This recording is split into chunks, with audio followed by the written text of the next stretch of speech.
Okay, you ready? Born ready. From day one. All right, so today's guest is Cade Levinson, and he's from the LaRouche Organization. And hey, dude, how you doing? Yeah, pretty good. How you doing? Micah, do you want to tell everyone how this happened? So, I was driving downtown, going over to Lavish, and in the middle of a group text with all you guys saying that, the person we thought we might have had wasn't going to be able to make it, throwing around some ideas before we jumped into this today. And I just very quickly out of the corner of my eye saw what looked like, and this is what I texted them, I was like, it looks like some of those crazy church people are out there preaching. Right. And so I went around the block to Lavish, texting them. I was like, you know what? I'm going to go talk to them. Right. I'm going to go ask them what they're doing, what they're about. Like, I'm going to get them on the podcast. Because, Right. if you're a group of people out on the corner of a street with posters and signs and literature, You might be interesting. you might be interesting. Yeah. You might be batshit crazy, but that's okay. Yeah. Let's talk about it. Yeah. Because you obviously have something to talk about. So I walked over By the way, there. we're not implying that you're batshit crazy. We're going to find out. Yeah, We're about to find out. Yeah, yeah. Went over there, just very quickly talked to Hans, who is from where I found out? Denmark. From Denmark. Yeah. Okay. And I'm like, dude. Wait, and what is he doing in Scranton? Oh, we have Lives a here. good contingent in Denmark as well. Yeah. Oh, okay. So I very quickly pulled up the website, went to the About Me, realized like, oh man, these guys aren't crazy. I was like, these guys actually seem like really smart people. Right. Who talk about economics and worldview and really smart things. I was like, you know what? Get on here anyway. So Yeah. talked to Hans, and I talked to somebody on the phone in Jersey, Daniel, yeah. Daniel, who I guess kind of heads up a little, like, I don't know. He ran for Senate last He year. ran for Senate. He was on the In ballot PA or too. in Jersey? In Jersey. Okay. Yeah. So it seemed like a really smart guy. Talked to How'd he do? Hans again. 10,000. Out of Jersey. was it last place or was it close enough or not? I'd say it was competitive from where he started. Okay. So 0 the time before. Right. Yeah. Yeah. So After Literally. you talked to Daniel. yeah, and I talked to Hans again, and he's like, all right, Cade's going to come. He's a local guy. Help kind of start a relationship. And then I went back on the website and really intentionally read through the About Me. Oh no, you researched the thing. Damn it. And I was like, oh, and that's when I called you. I was like, dude, I think these people are smart. I think these people might be really smart people. We might be in a little like over our heads. Right. And literally what I said, I was like, I think they're like Aja smart. No. So I'm really excited to have you here, man. Local guy, right? Yeah. Scranton? Yeah, Scranton outside the Abington area. It was Dalton, right? You grew up in Dalton? Dalton, Scott area, yeah. Yeah, okay. Kind of like not exactly in Waverly, a little in the woods a little bit. But I think it's just going to be a really interesting conversation, a little bit unpacking what this is, how it functions. I think you're going to have a ton to add because this is right in your wheelhouse. Let's hope so. It's going to be fun. Let's hope so. He and I will have probably a lot less to add because we're here more so for like looks than substance. Yeah. I'll agree with you. Just because it feeds my ego. It feeds your ego. But yeah, man, tell us about you. Tell us well, let's start with what is the LaRouche Organization? The LaRouche Organization is an organization founded just really in the last year or so, but it's in the wake of the work done by Lyndon LaRouche, who was an American economist and statesman throughout the 20th century. He's probably mostly known as just a marginal figure, the guy who ran for president like 7-8 times, that sort of thing. I think it was like 78 to like 2004. Yeah. And there was one Okay, he did from jail too. So he ran for president from jail. Yeah. Okay. In the early 90s. All right. And you might know, like, I think Al Franken did a terrible SNL impersation of him, as they're wont to do. Yeah. Oh man, I Yeah, thought he nailed it with Pat. Wait, what did he go to jail for? So we have a good pamphlet on that. If you go to LaRouche Pub. Well, wait, let's go. Yeah. So, all right, I'm always all right. hawking literature, so that's my first. So who was Lyndon LaRouche? Lyndon LaRouche was an American economist in the sense that he, I'd say, created a variant of economy called physical economy. And this came through, he was in World War II in India and saw some relations there, then was kind of even in the early burgeoning tech industry in the 50s, and kind of had a moment where he was going through some of the tech stuff and reading about Riemann and Cantor, and had a certain contribution to Platonic theory would maybe be one way to put it, in the sense of it gets in the weeds a little bit about Plato's theory of hypothesis and just what the progression of humanity is. But then that translated a little bit more directly to a I don't know what any of that you just said, man, but keep going. Don't be It scared. translated a little directly into a more direct political program. He started out more on the left, let's say, in a kind of Trotskyite group. Right. Then splintered from that in 68 in Colombia. There's actually a Jesus part I'm Christ, interested okay. in. There are riots in Colombia that then he kind of formed his organization out of to a certain degree. Also, they had a strong contingency in Swarthmore College around Philadelphia, if you know, down there. And then from there, just kind of built up this organization where a lot of it has been deployments on the street, mixed with our own intelligence magazine. Okay. We have Executive Intelligence Review. The Reagan administration considered it the best private intelligence agency that was going at the time, and Really? we're still continuing to this day. Yeah, he worked with Reagan's National Security Council. Lyndon LaRouche did. Lyndon LaRouche did. Yeah, there's I believe you. in here. Yeah. They have a picture where I think they met when he was campaigning for president, and they were at a candidates forum in New Hampshire. But he developed the SDI, the Strategic Defense Initiative, popularly known as Star Wars. Not the Lyndon film. LaRouche did? You know, yeah, the Which ultimately turned into the Iron Dome?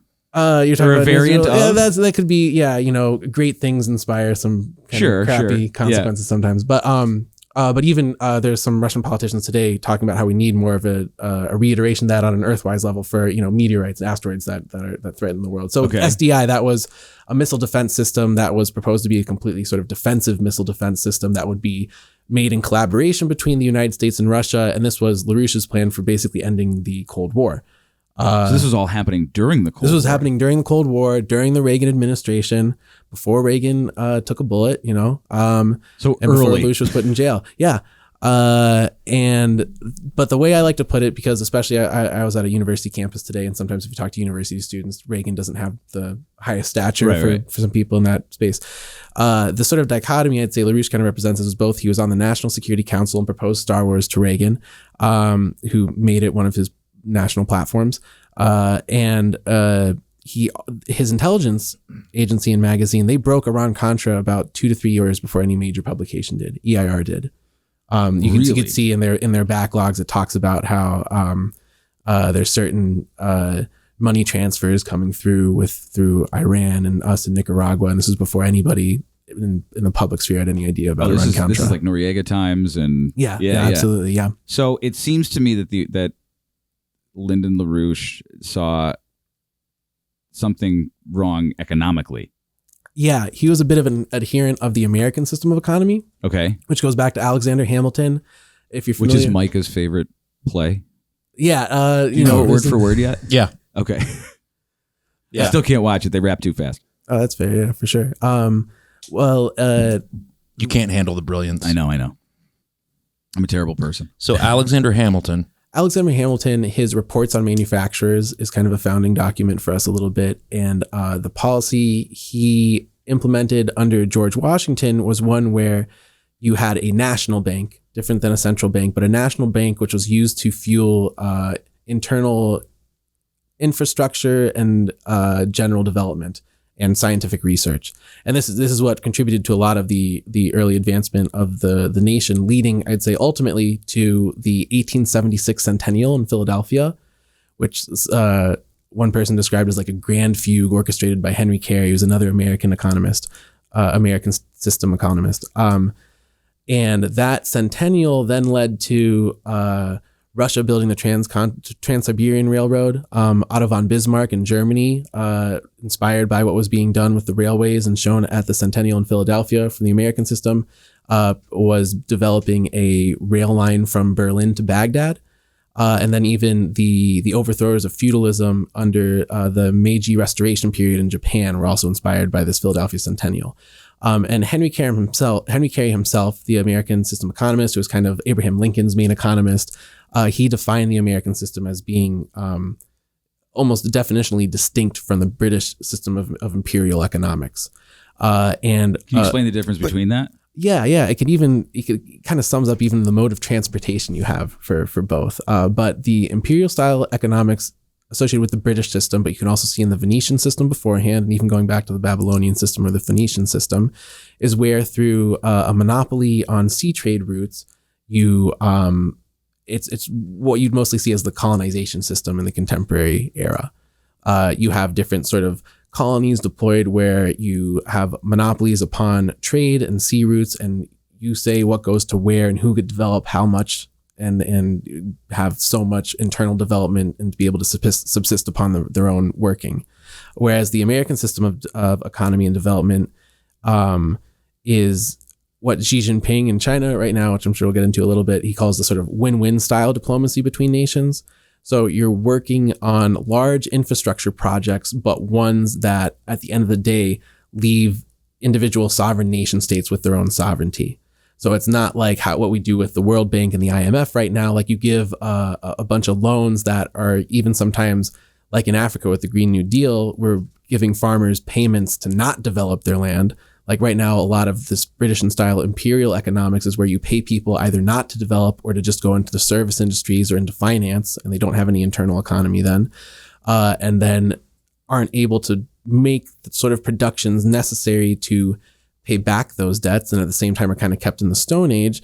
So you have just these indebted colonies like you see with most of the world. Afghanistan would be a great example right now, what's happened to them over the last 20, 40 years. And even right now, our particular campaign we are going with today is that the Federal Reserve is holding $9 billion of Afghanistan Central Bank money. They're freezing that. They're not allowing it to be used for development in Afghanistan. And the reason, given because not knowing if there'll be international recognition of the Taliban or not, wanting to see, let's say, how the Taliban does in the upcoming period.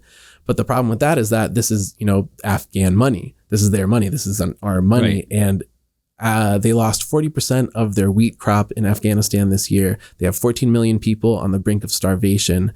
And for 20 years, then they've been entirely dependent upon the U.S. NGO system for providing their internal infrastructure, which basically pulled out with the military withdrawal. So the main sort of system that held up what of a system was in Afghanistan is completely left. And now they don't have any funds or resources in order to develop their system to be able to survive the winter with 14 million people on the brink of starvation. Even their baseline medical personnel aren't getting paychecks because there's no money in Afghanistan. But is this done to keep these the Western countries rich and the poor countries like poor forever? Well, can I throw in, because I think it might lead in. So it seemed to me that what you were describing, and look, I've just realized in the last 5 minutes I don't know more than I thought. And I already thought I knew less. Yeah, I'm selling subscriptions if you want. So it seemed to me that the one nailed it. The one form, and I think it was the imperialist, was more boats, and the other version was more rail. Mm. Did I get that right? Yes. Yeah. Okay. So it seems to me that from what he's saying is that when you control the trade routes of the sea, you can keep the way it's been done for hundreds of years or probably even more. Yeah. It keeps these countries basically as indentured servitudes where they have to where it's like you turn 18 but your parents won't let you spend the money that you earn. Yeah. Which is really bizarre. Till like you're 45. It seems to me till like never. Like they're always going to be it's like Britney Spears' dad. They just have a conservatorship over the countries and they don't let them flourish or fail at with their own people. Or it'd be like, you can spend this money, but you can't spend it on a house or on electrical bills or on water lines or on a car. But you can. It's what's happening with all of the free money coming out from the federal government now in the U.S. I mean, the city of Scranton just got 69 or 70 million, but there's rules on how they can spend it based on what the current federal or whoever's making the rules in D.C. based on what they want to see happen in the country. But it seems to me also that it comes from there's a sovereignty to each of these countries that they should be allowed to spend their money the way they see fit. Well, then it's also sovereignty between nations, but then who has sovereignty? Is it one nation or another, or is it something like international finance? And then going back to the American and who dictates system, your sovereignty? Exactly. So when you're talking about printing money, there's a big difference about what you print your money for to a real degree when you look at the American system. Because with the American system, you don't have a central bank, you have a national bank. This is what Alexander Hamilton developed. Is that the Fed? That's not the Federal Reserve. The Federal Reserve is the central bank under Woodrow Wilson. Okay. The national bank is what we had at the beginning of the country. And it's where you can print federal currency, but at the same time, it's not used to try and, let's say, stabilize the market, or like what you don't do is you don't naturalize money. From the American system view and in Lyndon LaRouche's view, money is a stupid thing. It's like a tool. Like you use money to a result. It's not that you fetishize money as some sort of like natural existing process and be like, oh, we can't do that, or that'll upset the money gods or whatever, right. like that sort of thing. And so when you have a national bank, the bank itself is under the auspices of the national government. It is nationalized. A central bank, you can appoint the head of it, Janet Yellen's appointed by the president, but it as an entity is distinct from the United States government. Is more even like so it doesn't answer to them. It kind of sets its own based on the markets, what the rules are. Yeah, and it has its own sort of independent authority upon the money policy regarding printing. Like, so how, if money gets printed or not, and how much and where it goes to. And there's even a push right now, and a lot of it's coming through the Green New Deal, or you see Mark Carney, even people on the left like Yanis Varoufakis, who is the Greek finance minister. They're arguing that these central banks, which aren't just in the United States, it's kind of more generally now, that they should have the authority to determine spending policy as well. So not just like what's printed, but how much money is printed, but where that money goes. So through the Green New Deal, it's saying like, oh yeah, so the central banks, they need to step in and they need to say like they need to make sure that what the government is spending has zero carbon emissions, something to that degree, to that effect. Giving rules on how you could spend it. Absolutely, yeah. That's kind of like crazy though. I mean, because then, I mean, what you're trying to do is you're socializing banking, right? I don't think so. You're like bankerizing the social. Yeah. I mean, it's. But you're not. Are you socializing them if you want each country to be independent of how they get to spend their money and what to build? And I think that's what you're. Like, no, I mean, am I close? I like to think about it like here. This is this complicated thing. What's made a Whopper made of? I guess the special sauce here might be energy flux density, but that's the thing with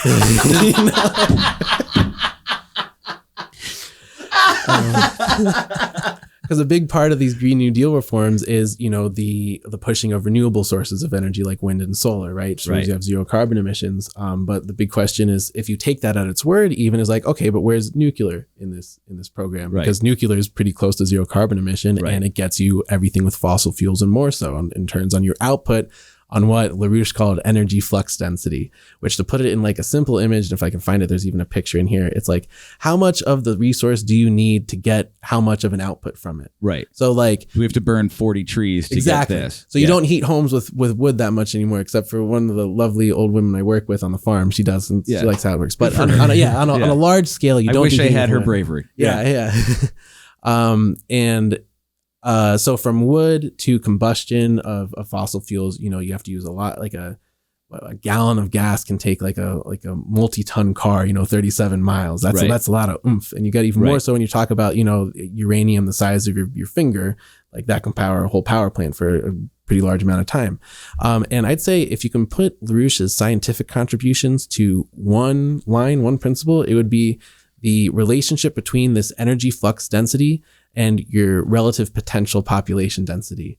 To simplify that, it would just be the greater your energy flux density, like the less resources you need for that greater output, the more people you can sustain. Your carrying capacity, let's say, goes up. And that's a big difference. Would you say carrying capacity? That's what they'll use right now in sort of biological sciences. That's the term, like how much of a species can be supported by a certain land area. Right. And the big epistemological difference between us and, let's say, the oligarchical set, or to put it provocatively, agents of the British Empire or whatever, David Attenborough, when you watch those documentaries, is the humans have a unique ability to change their carrying capacity. Like a square mile of land does not produce the same amount of food for people throughout history. Due to agricultural development, you can have that same hectare or whatever of land produce 10, 100-fold, 1,000-fold of food upon itself. And that even defines humanity in a certain perspective for us, that we have that ability to alter the physical world in such a way that it alters the physical world first in its essence. To suit our needs. Yeah, to suit our needs and our further development and progress. And so when you have a major international push to go from the energy flux density of something like coal or fossil fuels back to trying to support the same grid with solar and wind renewables, as they're called, but that are also temperamental in the sense, we need if it's wind not a sunny and sun. day, but if it's not a sunny day, if it's not a windy day, you don't always have things set up. And if it's randomly freezing in Texas. and randomly freezing in Texas, and even Germany recently, they've had blackouts. I remember, yeah. Yep. In Germany, they're recommending people put candles in flower pots to heat throughout the winter because they're expecting in an industrialized nation. Germany. Yeah, absolutely. That's what they're saying right now. Yeah. So, okay, wow, so wait, there's a lot to unpack there. Wow, I feel like I just went 10 rounds. Can we ask Dan, how do you feel? Feel all right after that? I'm hanging in there. Yeah, it's a lot. Do you want to go? I have so many questions. It's not even so funny. like I'm not even funny. I understand the purpose and the process. I get it. Yeah. I shockingly, I actually did understand most of that. Yeah, if you're a salesman for this, goodness gracious, you're almost like, I feel like I'm sitting next to like a scholar. I appreciate that. I don't even know if you're right. It just makes sense. I can give you the student discount. That would be $25 right now for both the weekly and daily updates. So what do you guys do? What does the LaRouche Organization do? I guess in one word it would be. So it started, but you did say it started from somewhere, but then splintered. Yeah, we had a recent split. I don't know how much because I'm. Are you now like the Christianity splits where it's like we don't like? The thing. We're big fans of Leibniz and Kusa, who are very strong opponents. I have no idea what you're talking about. You know Gottfried Leibniz? Nope. Okay. He was a big influence. Dude, you're in on the a different. revolution. You're like dog seeing smells. Yeah. I'm not at that evolutionary level. Yeah, I flirt with middle-aged women and convince them to give me their money for a living. Yeah. So you're gonna have to use you. You're smart. This you could down. totally. Oh yeah, you should join in. That's okay, a great skill for us. So, but it's obvious that there are two separate groups right now for this. Like as you were saying, there was a fracture because I went to the wrong website first. Mm-hmm. So it's not like this isn't public. Yeah. Wait, there's a wrong website? Yeah, were you on this website, the LaRouche Organization? The LaRouche Organization? No. Okay, so you might have been on the wrong one. Well, let's see which one I was on. But it's the same, principally the same? One or two principal differences. What are the two principal differences? Can you talk about that? The two principal differences? The sticker that you have over there. I think the approach to China in the wake of the Trump-Biden presidency. Or Trump Biden election, the approach to China after the fact became a real, it seemed like, issue testing point for certain ones. Yeah, and I kind of came in like right around then, so I didn't experience much the other side of it. Did you have an awakening? I had like an awakening. Okay, yeah, no, where I was like, whoa, the world is not what I think it is. Yeah, and this almost going too far in that direction, and then I came this is like a reawakening. I don't know, like are we double related? Layer of it. We could be. Yeah, I was from there. You wasn't Jesse. Okay, so what? So I'm assuming. The pandemic educated you on some things. Was that it? The start of it, or when were you like? Yeah, how did this start for you? What was the Wall Street job like before this? Oh no, this was for me mostly beforehand. It was doing like academic philosophical work. So actually, the turning point for me for this was wait. Let's even go back even further. When there's dinosaurs in your life. Did you go to college around here? I went for like a semester at the University. Okay, so you educated yourself in what? Even if you weren't in school, I think you can educate yourself. Let's say political philosophy. And what drove you to that? To being interested in political philosophy? Probably failures in the education system. Like in high school? Yeah, I dropped out of high school. And we realized that we went to we have the same alma mater. Three of us have the same alma mater. Yeah. So what grade did you drop out? 11th. What was the thing that made you go like, I'm done with this? My parents found the movie ticket I had for Friday in the morning. And they're like, how are you at a movie at Friday in the morning? Because I'm skipping school. Yeah. Which I don't recommend, especially as far as I'm representing the organization. No, I used to skip school, but look, we can't be our lives can't be judged by the things that we did on a Friday at 17. Wait, so you dropped out of high school because your parents made you? No. That was like my Why can't I go to a movie? No. It wasn't even that. It was like, oh, how am I going to get out of this? And I'd missed so many days. I was like, oh yeah, I missed so many days. I have to. Do you remember the movie? Yeah. A Serious Man, the Coen brothers. Really? You skipped school for that one? Yeah. Wait, really so it was just one movie? No, you'd probably going every week on a Friday. Oh, you were doing it every. Yeah, it was the thing they like it was. If it makes you feel any better, both of my kids had detention this week because they skipped school. What movie did you take them to? No, my kids have skipped school a couple times with me. Out loud. I don't care. But Well, they already got in trouble They already for got in it. trouble for it. Yeah. Kylie, who's never been in trouble for anything ever, just decided that she didn't like her history teacher, didn't think he's very good at teaching history. So instead of going to history class, she just went and hung out in the chorus room for an hour. Probably learning about history she wanted to learn about.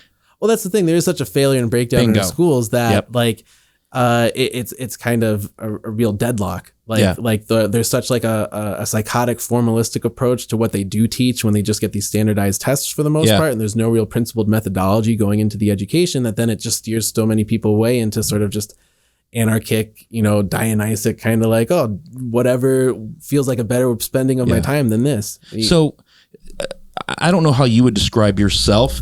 Me, I would probably describe you as an intellectual as far as like personality and interests. Not so much an academic, but intellectual.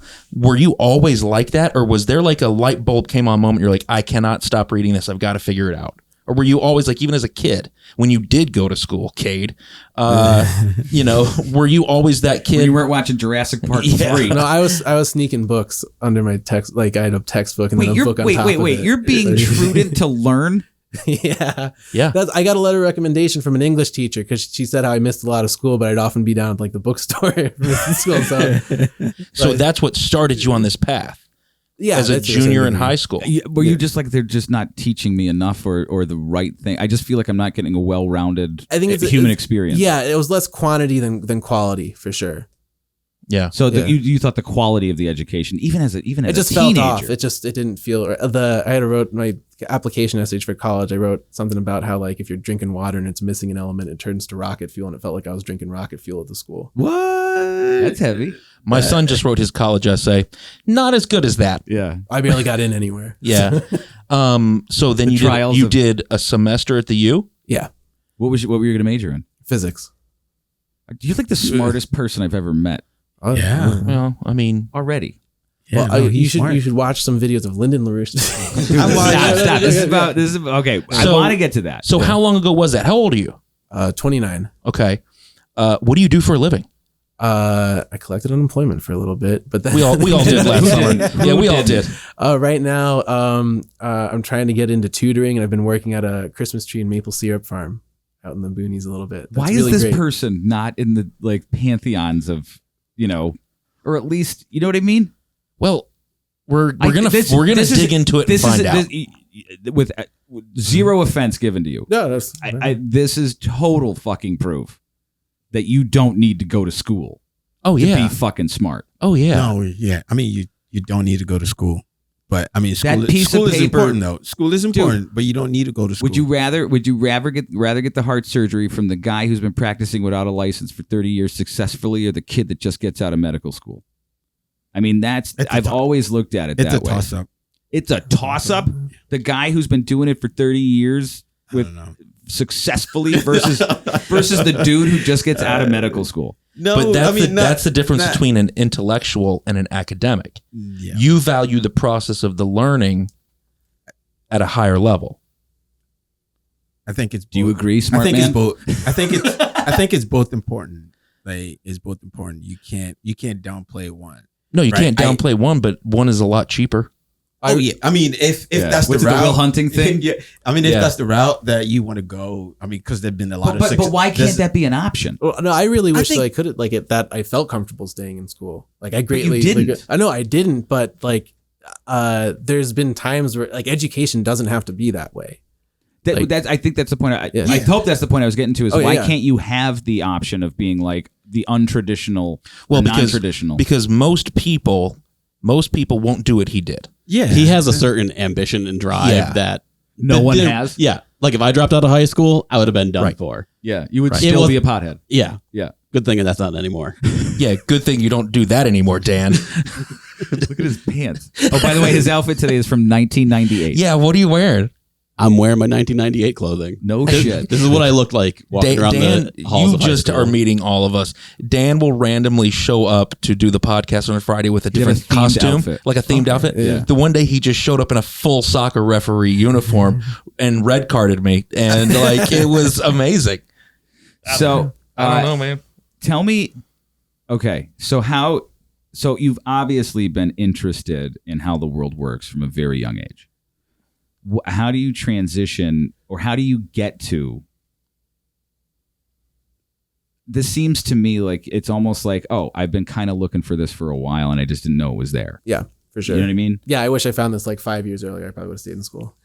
Oh, really? You would have stayed? I think I would have. Something like this, I would have stayed in school because this gave a certain methodology of learning that you can take into a more broken situation like that. Okay, so then what was the thing that how did you become aware of this, and what made you gravitate towards? And when? You said it was like a year or two ago, yeah, right? a couple of years ago. Somebody made a joke that RIP to both, that Norm Macdonald should play Lyndon LaRouche in a biopic. You're good. Yeah. Norm Macdonald. I'm shorting. Yeah. You can hear the feedback when I touch it. it.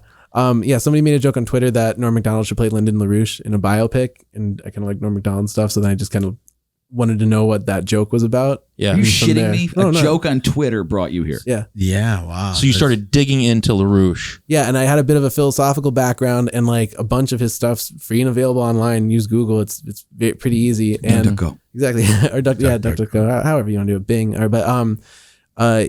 When I started reading his work, and I was participating in some like leftist academic stuff here and there. So they're in that group, at least, they're heavy into like German idealism, like Hegel into Marx sort of thing. And LaRouche was talking about that, at least. And in the way he was writing about it, I'm like, oh, he's read this stuff. Like you mostly hear him as like just some sort of crazy guy or something. But then I was reading what he was reading. I'm like, oh no, like the way he's talking about this, he knows what that means. Like he's bringing this together. Like you don't have to agree with everything, but this is like at least a coherent take on what he's talking about. And then I'd bring it to other people there, and you see there's so many, I guess gatekeeping is a word or something, but like bulwarks set up for this guy that like if you mention his name, there's like 10 different ways to just like dismiss it. Mm-hmm. And it took forever to try and get anybody to just be like, okay, hold on, like you studied Feuerbach, you've studied Kant and Hegel, like this is coherent. This guy's like at the very least, shouldn't we be like critiquing this or something like in its terms, instead of just making like brash like character sort of attacks on the person like for the last 30-40 years. And then from there, it was just kind of the one guy, Daniel, in New Jersey. I had a friend who was from New Jersey, and with the pandemic, he had an absentee ballot. He's a physics grad student, and he texted it to me, the picture of it, and he was like, who should I vote for? And I said, oh, they got a LaRouche guy. Like, vote for him. Like, mostly out of curiosity. And then he found him on Twitter. And on Twitter, one day he was like, we're having a study group tonight on such and such, like DM me for the Zoom link. I did that, and I started, going in there. They had a Plato reading group every Tuesday. That was just like an enjoyable thing. Yeah, no.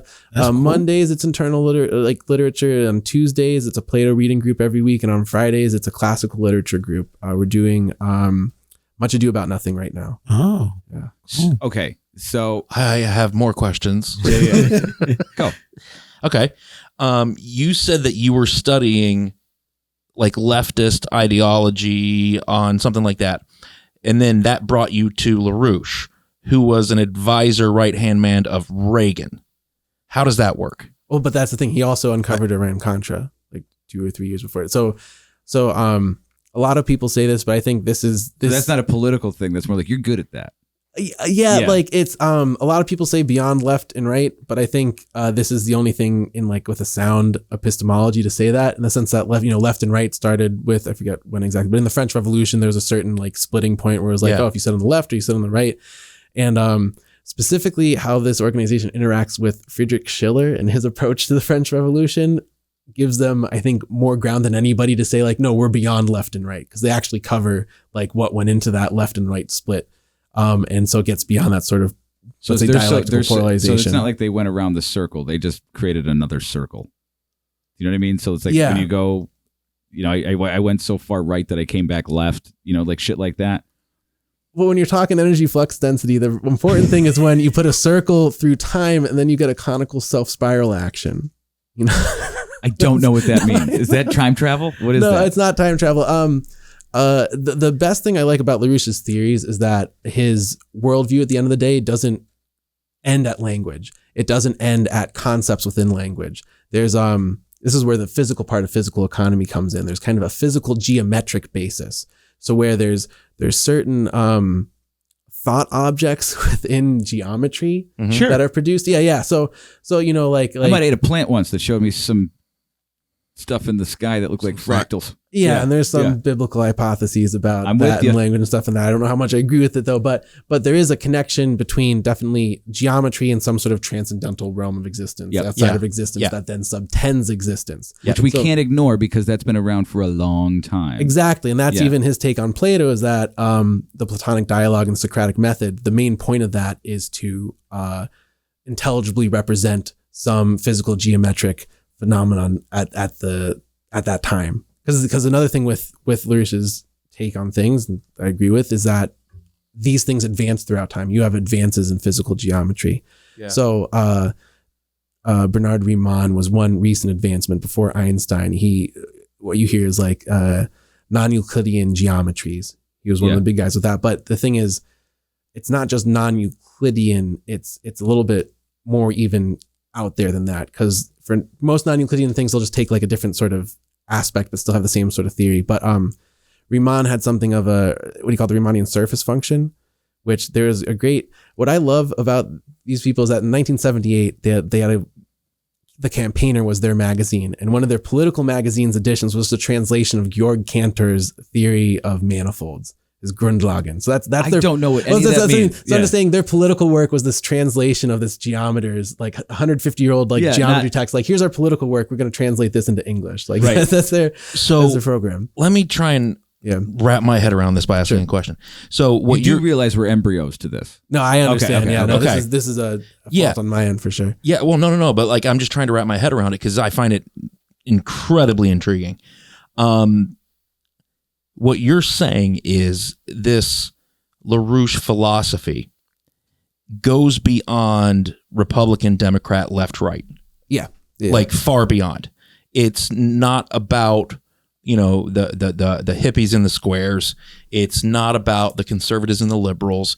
It is a worldview on how government should operate that makes the world a more sustainable place, not only like physically, economically, socially, spiritually. I was getting there. Okay. But so it's not, okay. So this isn't like a Trump or Biden. Who are we voting for? This goes beyond that to neither one of them the answer. The actual real answer is we have to almost retool the rules that the different sovereign countries play by. So this is more of I guess, okay, I'll just ask it this way. For or against a more globalized world or independent sovereign nations? I'm tempted to almost repeat Trump's line of I'm both a globalist and an anti-globalist. Okay. Trump said a lot of stuff. Yeah. In the sense that we're very much for collaboration globally. Yeah. Like of large infrastructure projects. We're very big on the space program, which necessitates global collaboration. You can't do a space program all by yourself. As far as we did get with the Apollo program, still wasn't all by yourselves. But a couple of scientists from Germany helped there. Yeah. Operation Paperclip did a number for sure. You and me. Yeah. Uh-huh. But at the same time, it kind of depends on what you mean by global here. Because if you're talking about a global banker's dictatorship, which we effectively live under at the moment, that's not the type of global interconnection that we want. And like a bank that just runs the world. Yeah, which is what we have. Yeah. I mean, it just is. The IMF. Yeah, no, IMF. So LaRouche proposed the International Development Bank. They only work for the poor countries, Africa. The IMF? Yeah, because they constantly give them scraps and tell them how to spend their money. Oh, that's crazy. And then they got to pay back their debt before they can they can grow their own infrastructure. They have to pay back their. They call them HIPIC, highly indebted poor countries. Really? Yeah, and you kind of like have to sign on like being a HIPIC country to be able to get certain aid and money, which you got to pay back. And so like Section 8 for the world? Dude, it's crazy. I mean, you say HIPIC, right? Yeah. And if you tell any normal person on the street you say HIPIC and what it means, they're just like, oh, okay. But then when you realize like what does it really mean? It's kind of heartbreaking. Oh, it is heartbreaking. Well, but in order for the countries at the top of the food chain to remain at the top of the food chain, you gotta have workers. Which is why, I mean, I don't know who said it, but In Africa, they're not trying to be proponents of development and growth. It's we want you to be the hourly earners, because there's unlimited potential when you're essentially developing for yourself. But as soon as we have you at $15 an hour, we got you for life. If we can get you kind of suckling on the teat just a little bit, then you're stuck. And there's nowhere to go. So back to what the question that you asked. Yeah. I mean, can you expound a little bit more upon like this thing where there is like this bank controlling everything, and what you guys are looking to do, or at least what the philosophy is about, there's no, basically it's a pyramid without a point. So you don't go up to the top, everybody, it kind of goes up and then plateaus there. It's more like the South American pyramids. Mm-hmm. Do you know what I mean? Where They it's not did like certain something. It's things not like to people on top of those. Yeah, they're not pyramids, pooping something down like the hill. Everyone Yeah. kind of poops at the they're same plateau. sacrificing people at the top. Of Yeah, it's mostly children. Yeah. China. But it seems. I mean, there's just so much stuff here. It's just so interesting. Well, there's a lot to but unpack. a lot of it has to do with the crown. Oh, absolutely. We put out a book in the 80s, I believe, called Dope Inc., which was put out by our publishers, but it wasn't like the drug. Yeah, absolutely. Yeah, or- So we consider Queen Elizabeth to be the biggest drug runner in the world. Like, as far as there's the top of the drug running pyramid, you can bring it back to the. What? But drugs. But when you say drugs, what do you mean? You could go back to the Opium Wars in China. You could go to the I think crack that's what needs to be epidemics in the United explained States. instead of it Yeah. being like, oh yeah, well they think she's putting kilos in her bends of grass. That's not what they're doing. Mhm. I mean they So the crown as an entity, like and even more so, you could point at the city of London, which. Mhm. So I'm not talking about the city of London. they exist on their own. Uh-huh. Yeah, the city of London, which is kind of like Wall Street in England. There's a little bit more complications there. Every couple of years, you can see this if you track the finance papers, where they're like, "Oh, HSBC is getting the biggest fine ever for laundering drug money," and it's pittances compared to like what they've made from that. Yep. And they frame it that way because they want you to think like this one banker got tricked by this cartel in order to no, the banks run the cartels. Yeah. That's basically what we're trying to say is, and this is an old tried and true technique both of financial aggregation and population control. The Opium War in China is pretty much the ideal form of that, where you had the British government invade China in order to keep selling opium there. Which, do you think that there was any element of that when the U.S. went to Afghanistan under the guise of we're looking for bin Laden? Well, has anybody here heard? Totally. Has anybody here heard stories of veterans who come back and they say like, yeah, we were just guarding the poppy fields. All of them. Yeah. Andy literally was telling us a story about it. We had a veteran here, a local guy, and he was telling us about his one buddy who would just like take a bite out of whatever the poppy, whatever thing, and just start just going to town. Like he would lose his mind. So if you bring up poppy production in Afghanistan over the last 20 years, you can see in 2000. So it's going up, and in 2000 it completely drops. And then right after the invasion, you see it starts going up again, and it hits its peak. It hits its peak. So it's been growing ever since. Yeah, and it drops because a guy we're working with, Pino Arlacchi, he's a sociologist in Italy. Works at the university there, and he previously in 2000, as a representative of the UN, negotiated a treaty with the Taliban to stop the production of poppies and production of opium coming out of Afghanistan. So they worked certain deals with the UN, so they'll supply the farmers there with different crops that they have some guaranteed contracts with. Grow a carrot. Yeah, exactly. Yeah. And we'll make sure that carrot gets bought. Mm-hmm. And that completely decimated the opium production.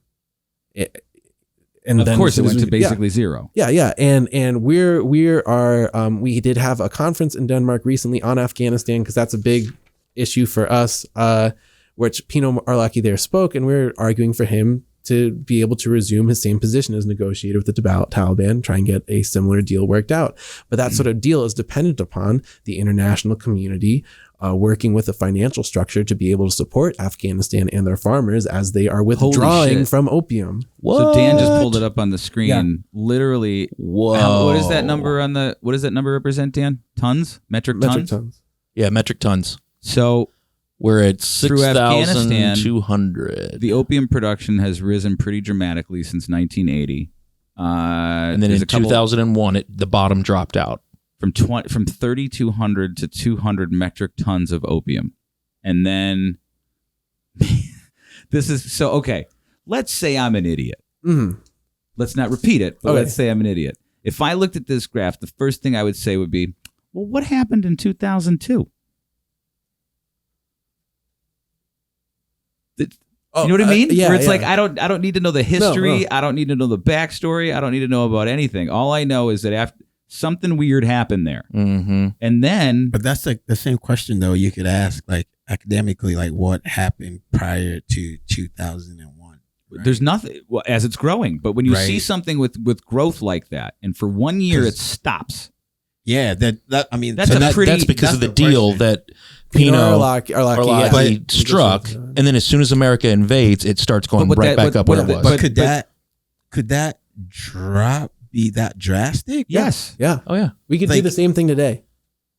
If we had the international community work on this, if Pino Arlaki was able to do what he does, So that's where you're saying you're let gonna see you're gonna see the pattern like dropping gradually. It won't be not if there's a deal that he goes in and says significant drop. So basically, what this drop just tells me that all farmers and stuff like that stop producing. That's what we're saying. we're in the middle of a podcast. But if a fireman came in here and said, "By the way, the building's on fire," this podcast would stop.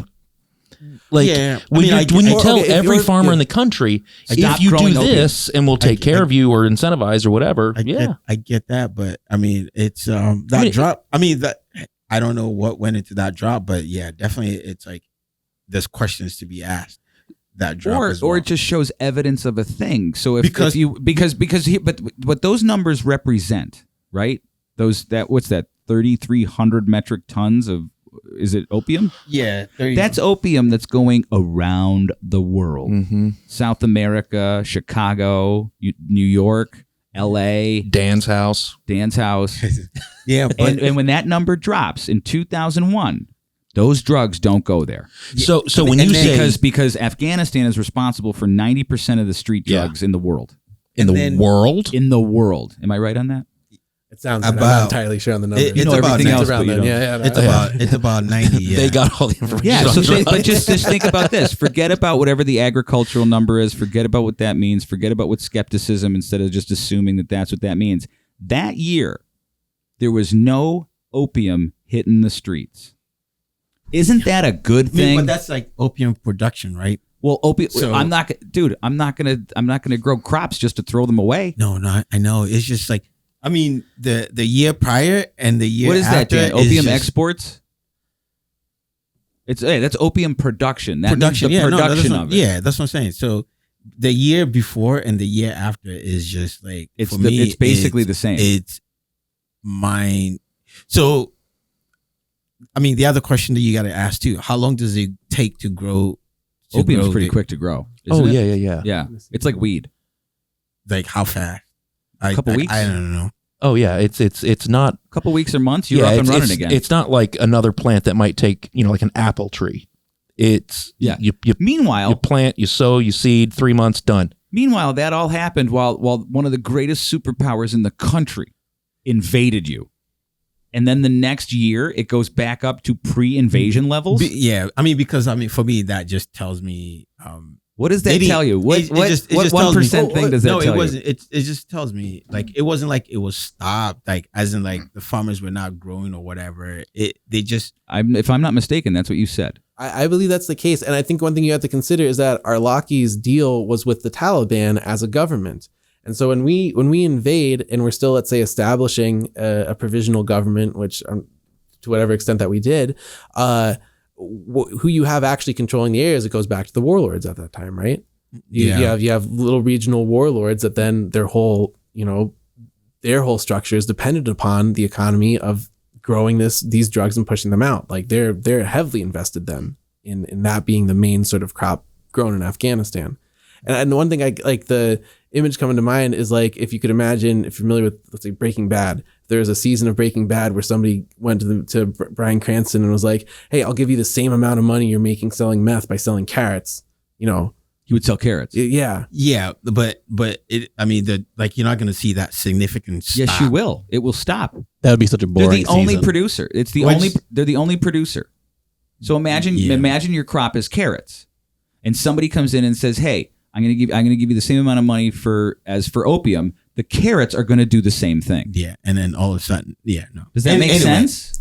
I mean, no, that, having that kind of conversation, yeah, but like academically, I don't know. It doesn't like if you're looking at trends just don't. Okay, let's throw in the factors of invasions, terrorism. So one big thing that could cause explain that. Yeah, what's the other explanation? I'm just saying, like, what's the other? It could be war. Right? It could be war that is so. You don't think Afghanistan had war outside of that year?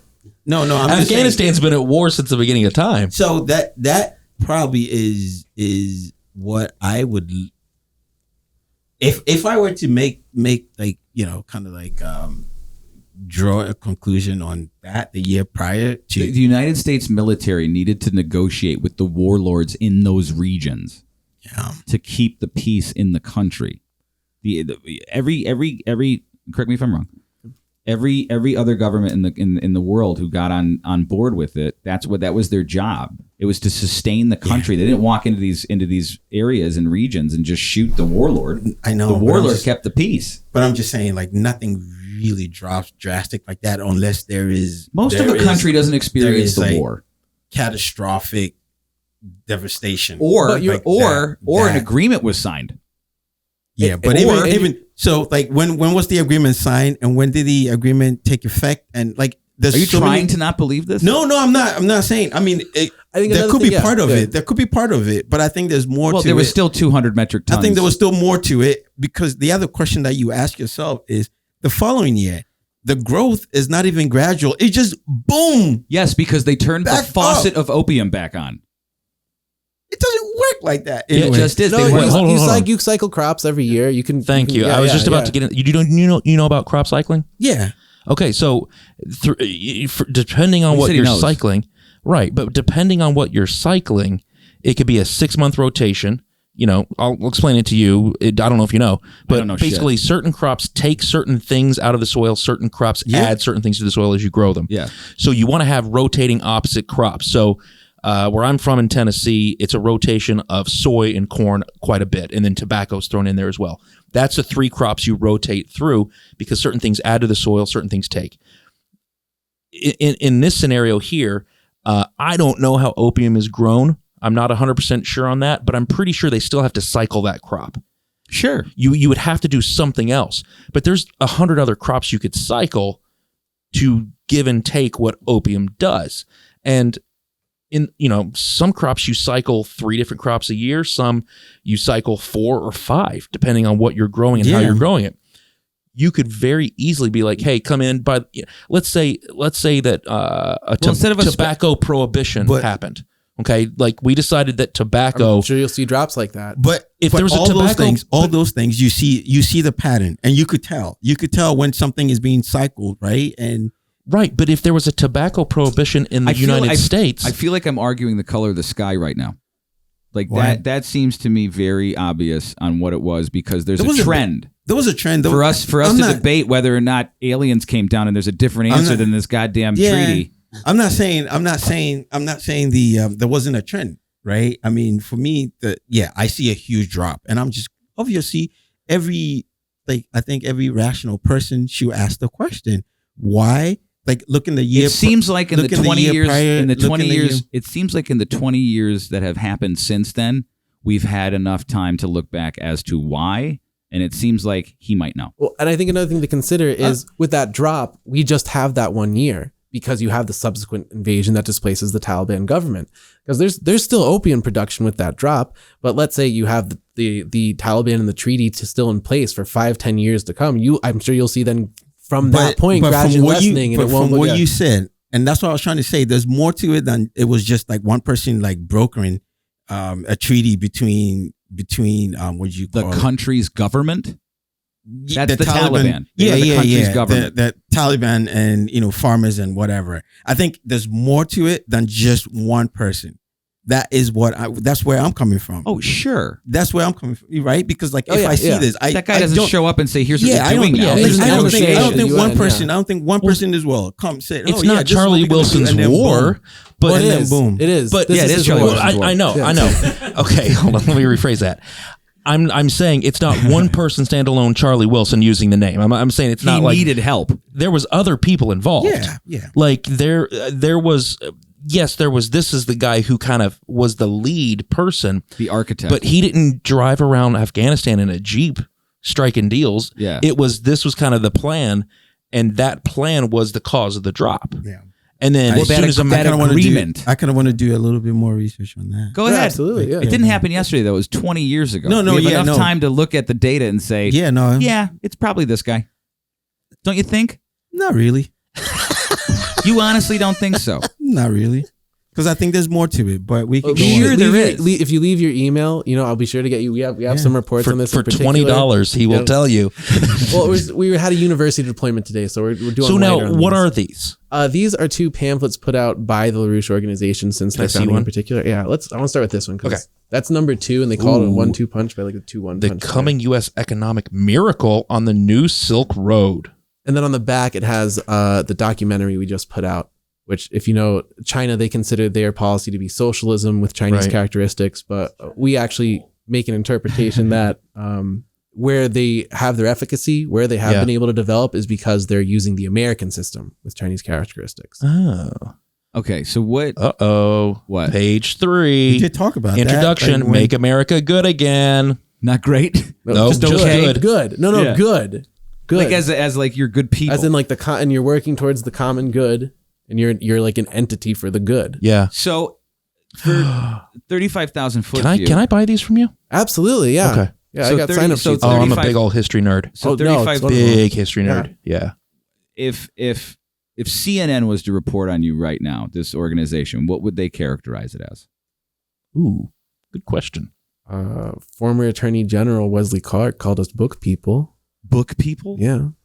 People with ideas. Are you a group of thinkers that are just trying to spread this ideology? And I'm not saying that in a bad way, but it's just we're trying to communicate a new way to think. Is there an end game? Well, it's both. Is there- When advocating. we are drafting positive proposals, that's I think a thing that distincts us from a lot of political actors. Like, it's not just a critique of things. Like these Yeah. are research proposals we have in there, like how to connect the North American plans. continent to the It's to not the just like, this is world bullshit. language. I will tell Yeah. you, this is great.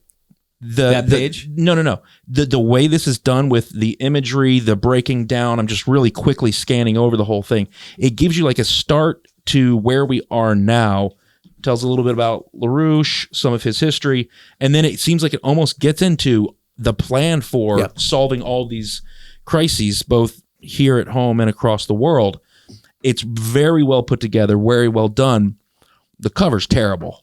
That's the But, thing. like- That's the thing about free thinkers. They don't have degrees in marketing. No, but like, I mean, honestly, like I love this. I love the structure of it for somebody like me who is a It's like reading a history book. student of history. Yeah. It's this new, I mean, it looks like just at a glance, it looks like it's a breakdown in talking about this philosophy and how it was developed over hundreds of years, very easily broken down in stages. So is this more? I'll sell for you. Is Oh, this yeah. is this We'll get in more? touch. Okay, so tell me, where is the footprint of this organization? And on it are you multi-country? international. Yeah. I could have just said international, sure. but I'm an idiot. No, we have a strong presence in Ibero-America right now, so like Central and Southern America. Okay. Because they're dealing a lot with their economies being Yeah, it's switched like a over hot to the dog service is like industry. $1,400. Yeah, for sure. And you talk to Hans. We have the Denmark contingent. Hussein Askari he has the Middle East program in there. There's a different EIR edition on Afghanistan where he has. What happened? Are you mad? Yeah. No. You just threw your phone down. Oh, nah, because I was just. You're like, No, it I really was- was a deal. No, I was reading. Damn it! Did you look up the Afghanistan thing? Yeah, that's what I'm still. Yeah, reading. is that I'm why you still threw it reading. down? No. You could tell What me. I won't happened be in mad. 2001? Right off the bat. Right off the bat, man. So I'm on page 3 of this. I'm going to nerd out. My wife's going to hate this. Yeah. Um, She doesn't listen anyways. No, right off the bat, on page 3, the first readable page here, whatever, two sentences are in bold. And the first one is, with Kennedy's assassination, has something in us died as well.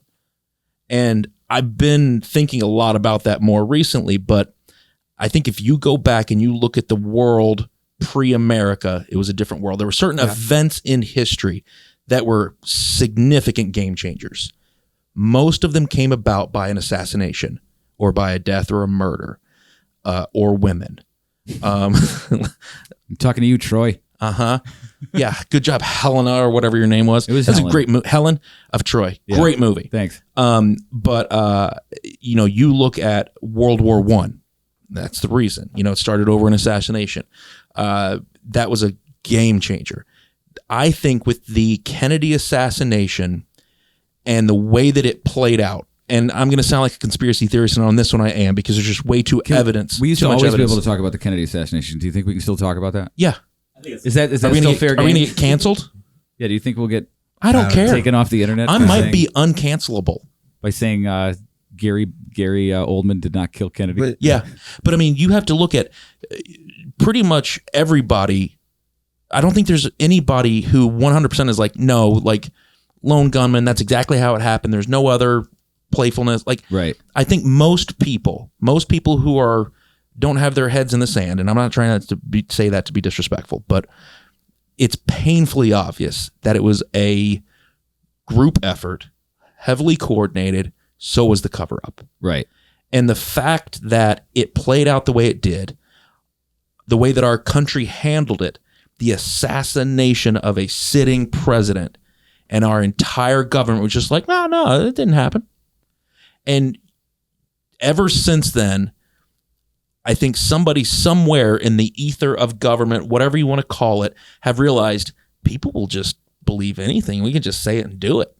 The facts don't matter anymore.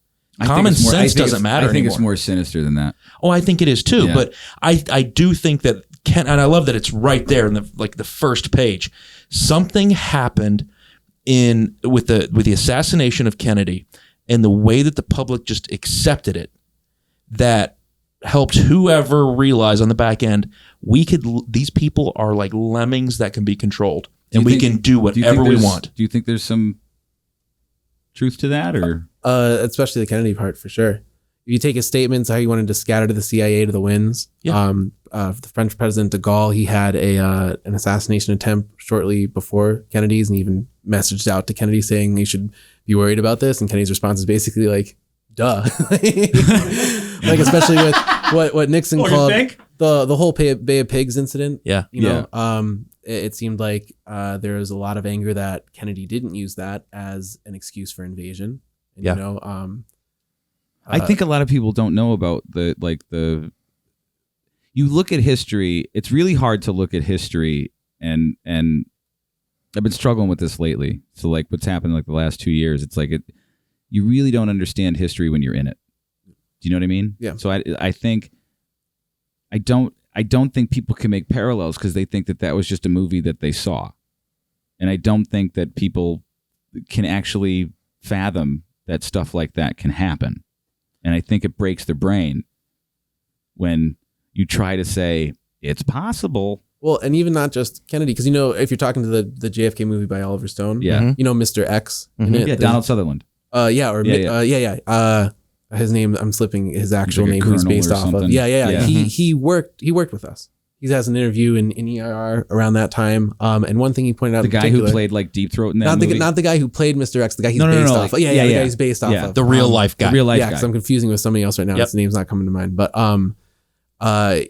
in this interview, he also talks about Kennedy. It wasn't just that Kennedy happened and then that stopped either. Right. Well, of course, you've got MLK and RFK too. And I think the FBI in a civil case was even declared culpable. But if you look at even in Europe in the 80s and 90s, you have also cases of Olaf Palm in, I think, also Denmark or Norway. It's slipping, but then one in particular, I think it's Alfred Harehousen, who was the head of Deutsche Bank in the 90s. The story for that is that he was killed by the RAF, the Baader-Meinhof group, the radical left sort of terrorist organization, assassinated him. But there's a lot of interesting things that happened with what he wanted to do for Germany for reunification. He was, I believe, on his way to New York when he was assassinated to give a speech that talked about the necessary infrastructure developments that would have to take place to bring East Germany onto the grid and the former Soviet bloc. This is like when the wall when they took the wall down. Okay, which LaRouche forecasted as well. But around the same time, Lyndon LaRouche and his wife Helga Zepp LaRouche, they came with a proposal for the productive triangle, which was I forget the three cities, but kind of three major cities in the Soviet bloc. It was through this sort of Belt and Road style still initiative, wouldn't be called that back then, but to bring the existing infrastructure of the Soviet bloc into global infrastructure, so that didn't just wait to laced, and that those countries would be developed to the fullest capacity. And this was the same sort of program that Harehousen had for Germany during reunification, but after his assassination, he had a speech on him for the New York Times. They published it in the New York Times, and they took out after his assassination. After his assassination, they published his speech, but they took out his call to develop the Eastern Bloc, basically. And you see a lot of figures who go for this kind of win-win infrastructure development that oftentimes end up mysteriously assassinated or in unfortunate accidents like that. Yeah. And his name's slipping my mind as well, but this was the same sort of thing that Mr. X basically in JFK was hypothesizing around the same time. 30 years before. And this is also what seemed reasonable, what was going to potentially be done to LaRouche before he was incarcerated. There's a Get LaRouche task force that I asked that question an hour ago. That's the longest answer ever. Well, Henry Kissinger developed a Get LaRouche task force, and it seemed like it was either in jail or dead.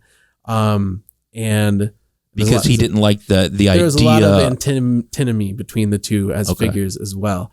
But also Robert Mueller was one of the prosecutors of LaRouche in the 90s. Yeah. What? Yeah. What? No, he's got an old role there. He comes from an old WASP family too. So, kind of born and bred in this type of Every day. It was even the role I'm going to just go one crazy step further and come back. Because this is verifiable. You ever hear the Process Church? No. The Process Church was a splinter group from the Church of Scientology that even was involved in the Manson stuff and the Son and Sam Berkowitz stuff later. They're like, we're gonna combine Jesus and the devil, into like one. Their graphic design was very hip. But the Process Church. The Process Church, yeah. One of the more direct actual prosecutors, as in during the grand jury in, I believe, the one in Massachusetts, was a former member of the Process Church, and they're like, "Oh yeah, we're gonna assign this guy because he knows cults, so he's gonna be the guy to get LaRouche." But if you see the history of what we've been writing about, we come from a fairly Christian perspective is what we come from, and LaRouche has a strong critique of cultural Satanism, basically, and I like it because it's fairly nuanced in the sense he's not saying there's an actual devil that people worship. It's like, no, if you fall away from the common good, you end up into these sort of bestialized forms that center around certain cultural and economic activities that are kind of predictable. And that's what's called satanic there. But things like this in the Process Church are an aspect of that. And we were critical in writing of the Process Church at the time. And you basically have one of, I'd say, their agents involved in the prosecution of LaRouche. What's the title? What's the top of this, Dan? Go back, scroll up. Do you know how to scroll? Did I teach you how to do that? Process Church of the Final Judgment. But essentially, you can see this as a splinter group from Aleister Crowley's network, who was deeply embedded in British intelligence. That's what I was trying to think of. Like Crowley? Yeah. No. So this is an offshoot of Scientology, which itself is an offshoot of Crowley's network, because you can see L. Ron Hubbard was in the same sort of coven or whatever as. What? So it's L. Ron Hubbard started out. Son of a bitch. Emma stuff. What? Yeah. Yeah, you think it was just a dude a dude who lied about being in the Navy and just started a cult. So you got to figure the time though too. It's the 60s. It's San Francisco, California. It's all the hippies. They're all on their acid. They're all just buying it. And that's not an organic thing though too. We've done some great publications in the 70s and 80s that you can look at the role of the Tavistock organization. That sort of culture does not come about organically. That sort of culture is something that is grown into a nation you want to keep dulled. You want to keep kind of like what we're doing right now. Absolutely, yeah.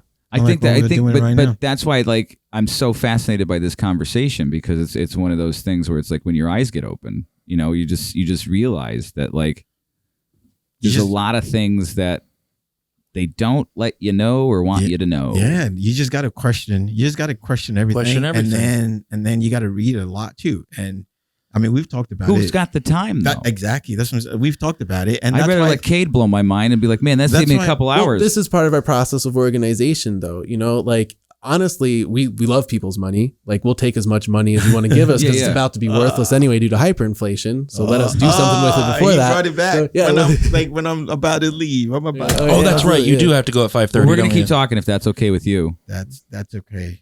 I wanted to talk about the whole. Well, maybe we can get Cade back when you're available. But this, definitely, man. This was interesting. I loved it. Learned a lot. I didn't know about the Process Church. So now, that one I really want to dig into. I wrote it down. Cade, I'm not done with you yet, though. All right, we're not done. Research on that. We're not done. And I'm still reading on the whole Afghan poppy thing. Yeah, I'm just doing it. No, it's so far it points to the fact that the Taliban banned poppy growing like opium. So I guess. Cade, you cool with taking a quick break for like a fiver? Yeah, for sure. Okay. All right. Well, So because we're gonna take a 5-minute break. Yeah, we'll be back. Are we recording? Yeah. I have never been more happy than I am about today and walking up to Hans. I'm going to only refer to him now as Hans. I don't know if he'll be happy. I don't think you're that close yet. I don't care. We're best friends. You're not. Then I went up and asked to talk to you guys because we sit and have these kinds of discussions quite a bit. And not quite on this level because some of this is new information. But how this whole podcast was kind of formed was there's usually another guy who sits there and we have our guest here, but you get the cool seat. And the four of us randomly, for some reason, were hanging out one day. How did that start? It was at the cigar club. Well, no. Yeah. So, yeah. And it was nice to just unload and have a conversation that you weren't really getting. Well, a lot of people, especially a lot of guys, don't just sit around and talk about things like this. It's not normal in everyday society. It's very rare that you find a group of people where you can sit down and discuss an idea like this. And we've been talking about these types of things in a roundabout way for quite a bit. Some of these ideas of, Aja especially loves, the global world. That's his thing. Mine is I love American history, and I love, I love how that translates into the way, the American government was formed, how that translates into a certain communal society. Marky has a very strong. I just want to know the truth. Well, Marky has that's all I want to know. Yeah. He has his background is in media. This is his studio. Smart guy, worked out in LA. You know the show Sons of Anarchy? Yeah. Thank you. I didn't make it. I tell people you did. I tell everybody you did. I never did. Have you seen the movie Beverly Hills Chihuahua? I did not work on that. but Dan does love that movie. I did work on a Hotel for Dogs. That's what it is. Yeah. Hotel for Dogs. That's what it is. I got to make the hundreds of poop bags on the... Mm-hmm. So, but all that to be said, I'm so glad because these are ideas we've been talking about. And this almost kind of puts it all together and it's like, oh, that explains that. Not to and to be totally fair, I mean, this is our first date with you. So I don't, I can't, I don't think in a podcast, a convert is going to happen, but I like where it's going. Yeah. Well, and this was all born out of you and I talking when our businesses were shut down. Yeah. And he, the one sign that you guys had out there, the Great Reset or something. Yeah. And you said it kind of in a different way, but you had a great awakening at the beginning of the pandemic last year. And then on the website, when I was looking at it earlier, when I was looking at it earlier, I was like, okay, there was an allusion to, or it said that the past 18 months was predicted by LaRouche. So how does that work? So generally, like in other words, like it's not. We need to really separate the idea that it's like divinity imparted upon a human being. No, absolutely not. No. Right. So it's not like, an apostle or... It's a Platonic method of hypothesis. So explain that to the dullards like me. A Platonic method of hypothesis. In the Republic and in the Phaedo are two different dialogues where Socrates and Plato go into a theory of hypothesis where it's kind of like tiered hypotheses. Right. So you have simple hypothesis where it's like, if I drop this pamphlet, it'll fall on the table. Right. Simple hypothesis. You can have a crucial hypothesis or a higher hypothesis where it's, let's say it interacts with some sort of underlying axiom. So like Einstein, and it's like, the speed of something will alter its time dilation, like that sort of thing. Like that would be a crucial hypothesis. That's a higher hypothesis. And I would say the most important, but the kind of forgotten aspect of the Platonic theory of hypothesis that was kind of revitalized by LaRouche, but a couple people beforehand as well, was the hypothesis of the higher hypothesis. So kind of just like a third level here where it's a hypothesis upon a principle which causes successive crucial experiments like that. And so how you can have an ordering to history and you can order those sort of higher hypotheses, those breakthroughs. And that's another place where energy flux density comes into, because it's a kind of direct way to measure one time and space against another is the potential energy within an area due to the... You're hypothesizing a very complex hypothesis. It's a principle by which then experimental success and breakthroughs are ordered within. Like it sort of lays out the track of how do you get successful scientific revolutions would be one way to put it. Okay. Yeah.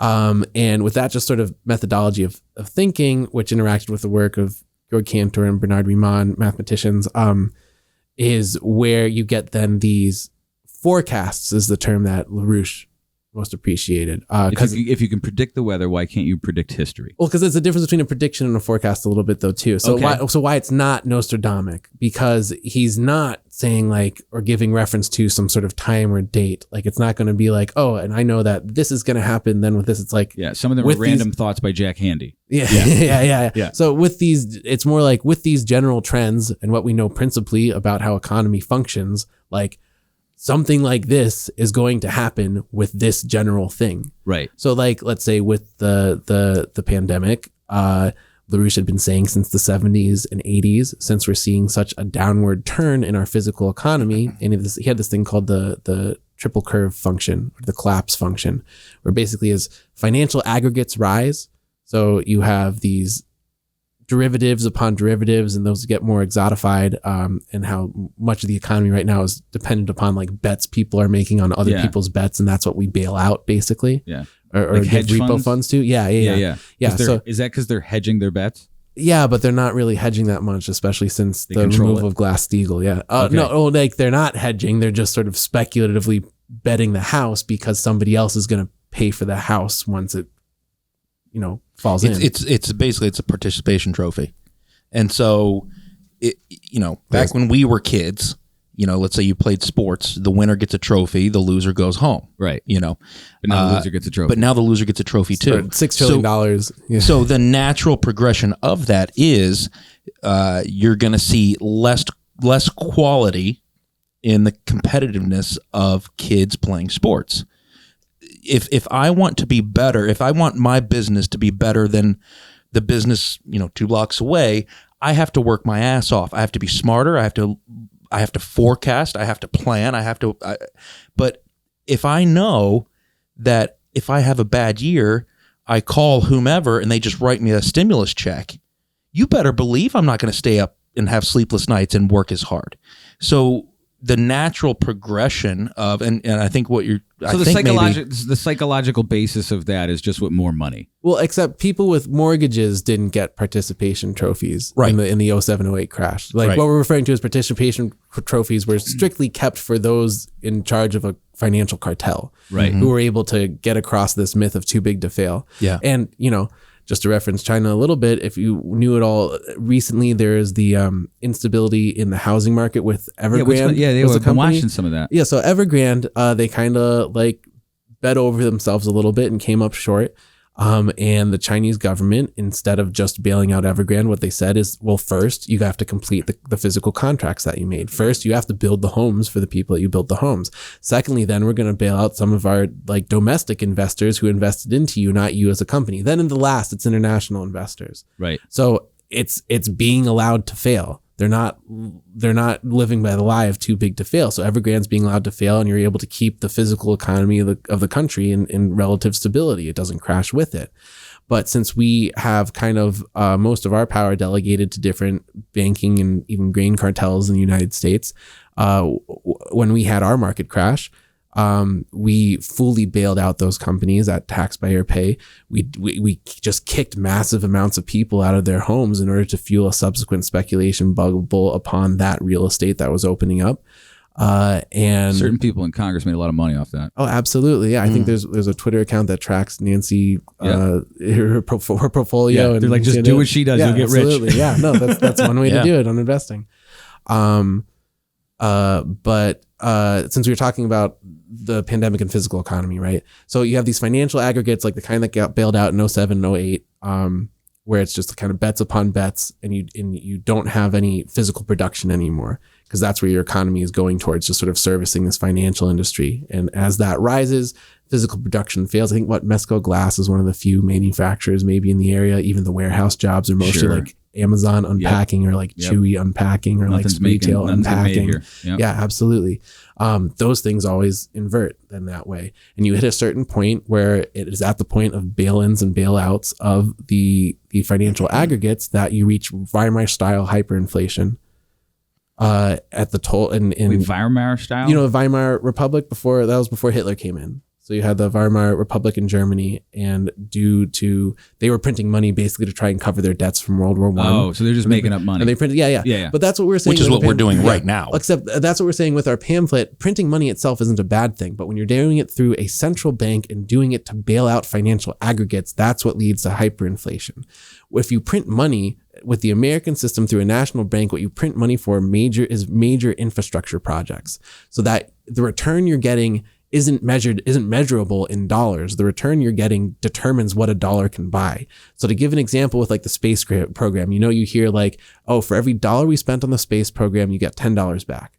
You ever hear something like that? Yeah. We got $10 back. Yeah. That's true, but that doesn't really go the whole way with it, because what you could buy with $1 after the space program was categorically different than beforehand. The scientific and technological developments that came through the space program determined what was possible to do with the dollar. So $1 means something different after the space program. And with the American system, the point of a national bank is to do those infrastructure projects, which can't be supported by the market alone. That has its place for sure. But since it doesn't have that direct sort of profit motive involved, since it's sort of depending more on what $1 can do as opposed to how much dollars you can accrue, it becomes sort of the basis of the government and its contribution to the general welfare clause in the Constitution. Like that is where you get the common good through general large scale infrastructure projects. And that's what we see China able to do in this moment. But one of the results, not just hyperinflation of this general financialization of an economy, is when you have the degradation of the physical economy, that involves the physical health of the people as well. So the physical degradation of the economy is like, you're not making stuff anymore. You're not making stuff anymore. You're also not eating well. You're not either. making food anymore, or you have like 2 or 3 monocultures, monocrops like you're talking about. You just cycle soy and tobacco and corn. That's a part towards the end here. We call for 1 million new independent family farms.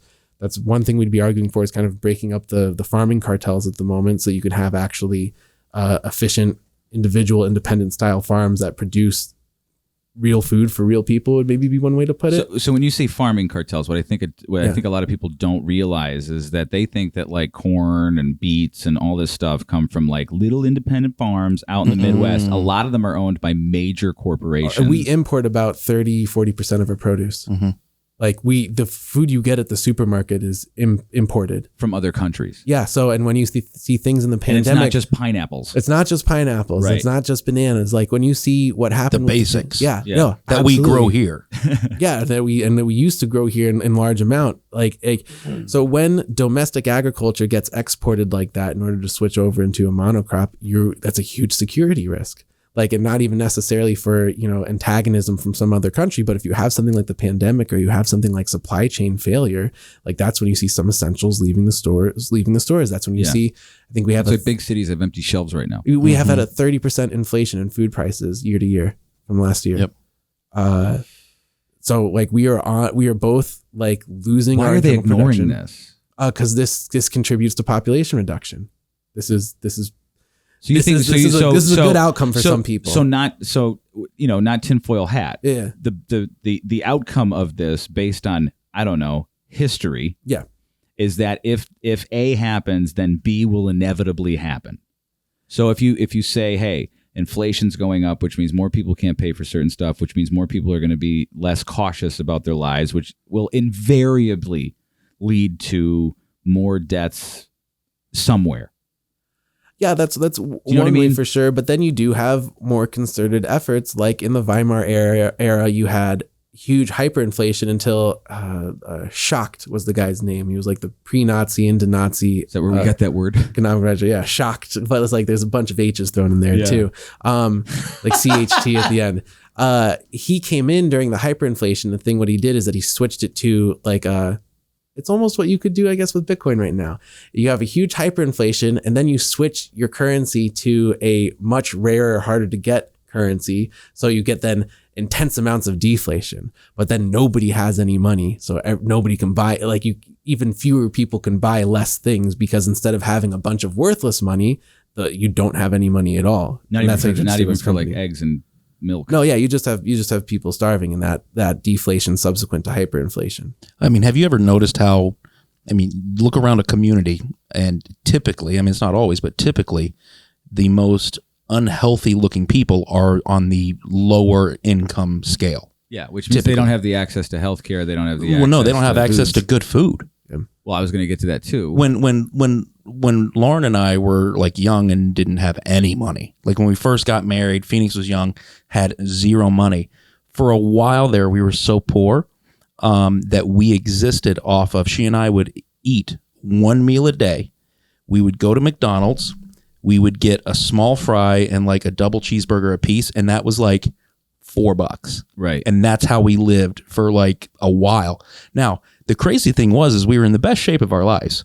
But that's how we existed because we weren't making a ton of money. I was going to school. We were trying to figure out life. We were trying to get going. And that's just how we lived. But when you really take a step back and say, okay, that's what happens to people. That's what, an economy, that's the a byproduct food service, of that is. That's a natural repercussion of what you're talking about is, we've created a world. But I think people think that this doesn't exist. I think people think that like just because they don't see it. Well, it's because people aren't paying attention. And that's the thing. It's like, if you talk about like food going up, right? Yeah. So even a low income family who was like, oh, I can buy this, a dozen apples. Yeah. Are now like, I can't afford the apples or the apples aren't there. So now I have to get like Nabisco. Well, they have to get a box of macaroni and cheese because they need calories. Yeah, no, that's part of it. And then, but invariably those are made with processed foods and they will diminish your health of you as an individual if that persists. But where I'm kind of going with it is you were saying it's population control. Okay, so you can go to McDonald's and get a large Coca-Cola that inevitably will kill you eventually for $1.06. Yeah. It's $1 and then the tax. The same bottle of water there is like $2.50. Yep. I think it might be intentional. Yeah. I think you have to. I mean, you can't tell me that the product used to make this bottle and cap is any more expensive than the cup, straw, lid, ice machine for Coca-Cola. Syrupy water. Yeah. Yeah. I mean, this is the only difference between what's in here and what's in a Coca-Cola is you add in more expensive to make ingredients. This should theoretically be a third of the price, but it's double the price. So you're incentivized to get the unhealthy thing. Also, why do people drink bottled water? Right. Because they don't have a trust in our infrastructure. Right. Because every place feels like Flint. I remember when Flint was happening too. Actually, I heard this rumor that we're worse than Flint here. No, I remember seeing studies go around. Blood levels were comparable around the time that here in Scranton. Say that again. Wait, explain that to me again.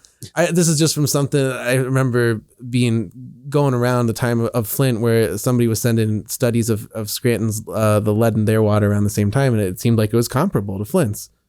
Like, I don't know if that's true, but I also don't know if it's not true. I'm just remembering that's something that affected me back then. Yeah. And I started to really delve into this years ago. So the quick version is my son had cancer when he was younger. He's fine now. He's good. And then kind of a dick, a little bit. He's 17. And then a couple of years ago, one of his best friends was diagnosed with cancer. And then we started having some conversations like, hold on, like that's kind of rare that you would have two friends and, you know, that they'd gone through that in life. Well, and then one of his other friends is like, oh, well, my little brother died of cancer. I'm like, hold on a second. I had never heard of a kid having cancer until my kid. I mean, I knew it happened, but I just didn't know anybody personally. And now it's like all over the place. So I started doing the research. The water in Scranton, I don't know if it's Scranton specifically or Lackawanna County or Northeastern PA, I don't know, but we don't drink it. We just don't drink it. We have a full filtration system on our house. We didn't in the old house, so we would stick pretty much to like bottled water and things like that. But our new house has a full filtration system. The next time I'm changing it, you need to come over because it'll scare you to death. Okay. When we were younger, there was actually, I think it was Troop, had like a big problem with lead in the water. Yeah, it was leachate. Yeah. Well, and you know, so even in kind of the wealthier areas in the area, like Abington, like the Superfund site by Ackerley Field, if you're familiar with that. Yeah, and there's a couple kids there that had cancer from that. Yeah. I think they got From settlements Ackerley? from that. Ackerley Field. Right Yeah, down there's there, a literal Superfund site, like right next to there. So you know, where I was playing Little League, you know, it's right across the street from a Superfund site. It's just okay. So going, are you So doing something? okay. So that's one thing I wanted to bring up is how this is at least in part a concerted effort by people who to implement this sort of thing. Right. Like, because you could look at it as a mixture of forces. Like, oh, you know, you could But even people like say like this is tinfoil hat shit. Well, like it depends on where you're coming from. Because some people even say, oh yeah, like the profit motive of the corporation. You know, they're gonna want to incentivize to sell as much bottled water as possible. So some people go for that, but there's kind of a step past that as well. And this is more on the global front, but Henry Kissinger in 1974 put out the National Security Study Memorandum 200, which is implications of worldwide population growth for U.S. security and overseas interests. This is the National Security Study Memorandum 200. This is basically where he laid out how he said the United States needed to start using energy and food as a weapon. Here are, I believe, 14 countries that we're dependent on their mineral resources. If they get a large enough population, they will be able to cohere into an active resistance to us getting those resources. So we need to start using food and energy as weapons. And then you see where Instead the policies... of using weapons. Well, you could use those too. Yeah, but these are more effective. These are but Yeah. also these are better weapons. Right. The IMF is a much better weapon than an A-bomb, you know? Yeah. Like, Yeah, I mean, if you don't have the energy to pick up a gun, it's not much of a threat. yeah. Sure. Or if you don't even have the people to form a fighting force or anything like that. So I mean, part of the you want to go? Part of LaRouche. That's what I was going to ask. Yeah. Is that part of this whole philosophy, or is that you speaking independently on your Is own? there that's a literature to critique say of- like, hey, this is literature what's on- coming? Yeah. Basically, yeah. Like you could expect to see more pandemics like this, but not in the sense of even, you don't need a planned pandemic because that's another just result of the degradation of the physical economy. It's just another thing that happens when you have most of the people in the world So not all the eating, not pandemic getting people health could be care. like, hey man, the plan is that it was just It doesn't even make a was difference. foresight that it was going to happen. Yeah, anyway. yeah, it doesn't make a difference. Like you're like We're just talking about Yeah. cause and effect here. Yeah, you're going to get a pandemic because you have such a degradation of global infrastructure. Fauci said it 5 years ago. Sure. He said, I think right around the Trump time when Trump took office, he's 2015. he's I like, believe. during this administration, we will have a global pandemic. And that's not to say like, oh, he 12 monkeys the world. That's to say like he probably had access to the same information too. See, yeah, I don't know what Fauci's looking at. Hopefully, he is reading EIR. I'm just saying it's possible that like instead like this could be an Yeah. Occam's razor way to come to that conclusion is like, hey man, you know, once a population does A, B, and C, it will invariably lead to X. Yeah, and then it also, I think that affects more. What are you gonna try I think and the do about suspicious it? thing is the timeline. Yeah, no, for Yeah, sure. yeah. And I, you know, I welcome as many investigations into that as people want to do. But Sure. at the end of the day, I don't think it really changes then what there is to do about it. And this is why Helga Zepp-LaRouche has called for a restructuring of the world health system. Like not the WHO, but that we need like this global land bridge extension of the New Silk Road, we need a concerted project from health officials across the world to make sure that we have as baseline infrastructure working medical systems in every country. You look what is the definition of that as opposed to what it currently is? I don't know. Because part of it feels like saying, like, what's the difference between like having a cheeseburger and not having a cheeseburger? Like most of the world does not have a functioning medical system. So it's yeah. So it's the point where the argument starts is off base just to begin with, where the discussion starts, because we assume that every country has good healthcare. Yeah, no, that's the thing. Yeah, if you're old, I don't know who even assumes that about the U.S. though. On the street walking by. Well, like, some people like to walk around and say we have the best healthcare system in the world. Sure, and yeah. you go like, well, no, not really. Yeah, for some people. So, are you saying that it would be helpful if, or the right move would be to have like a British national healthcare system all over the world? I think you were going somewhere else. I think it's about having understanding of eating healthier and. But there's got to be a solution. But I'd say this is kind of the different, and hopefully this will be an upcoming pamphlet. Because I think this is kind of where we say that difference between left and right thing too. Because if you just get into like, oh, socialized medicine versus free market medicine, I think that's where the American system kind of makes a difference. Because it's like, this is some sort of baseline infrastructure that's necessary. That's a common sense policy for the continuing survival of society. You need modern health infrastructure across the globe.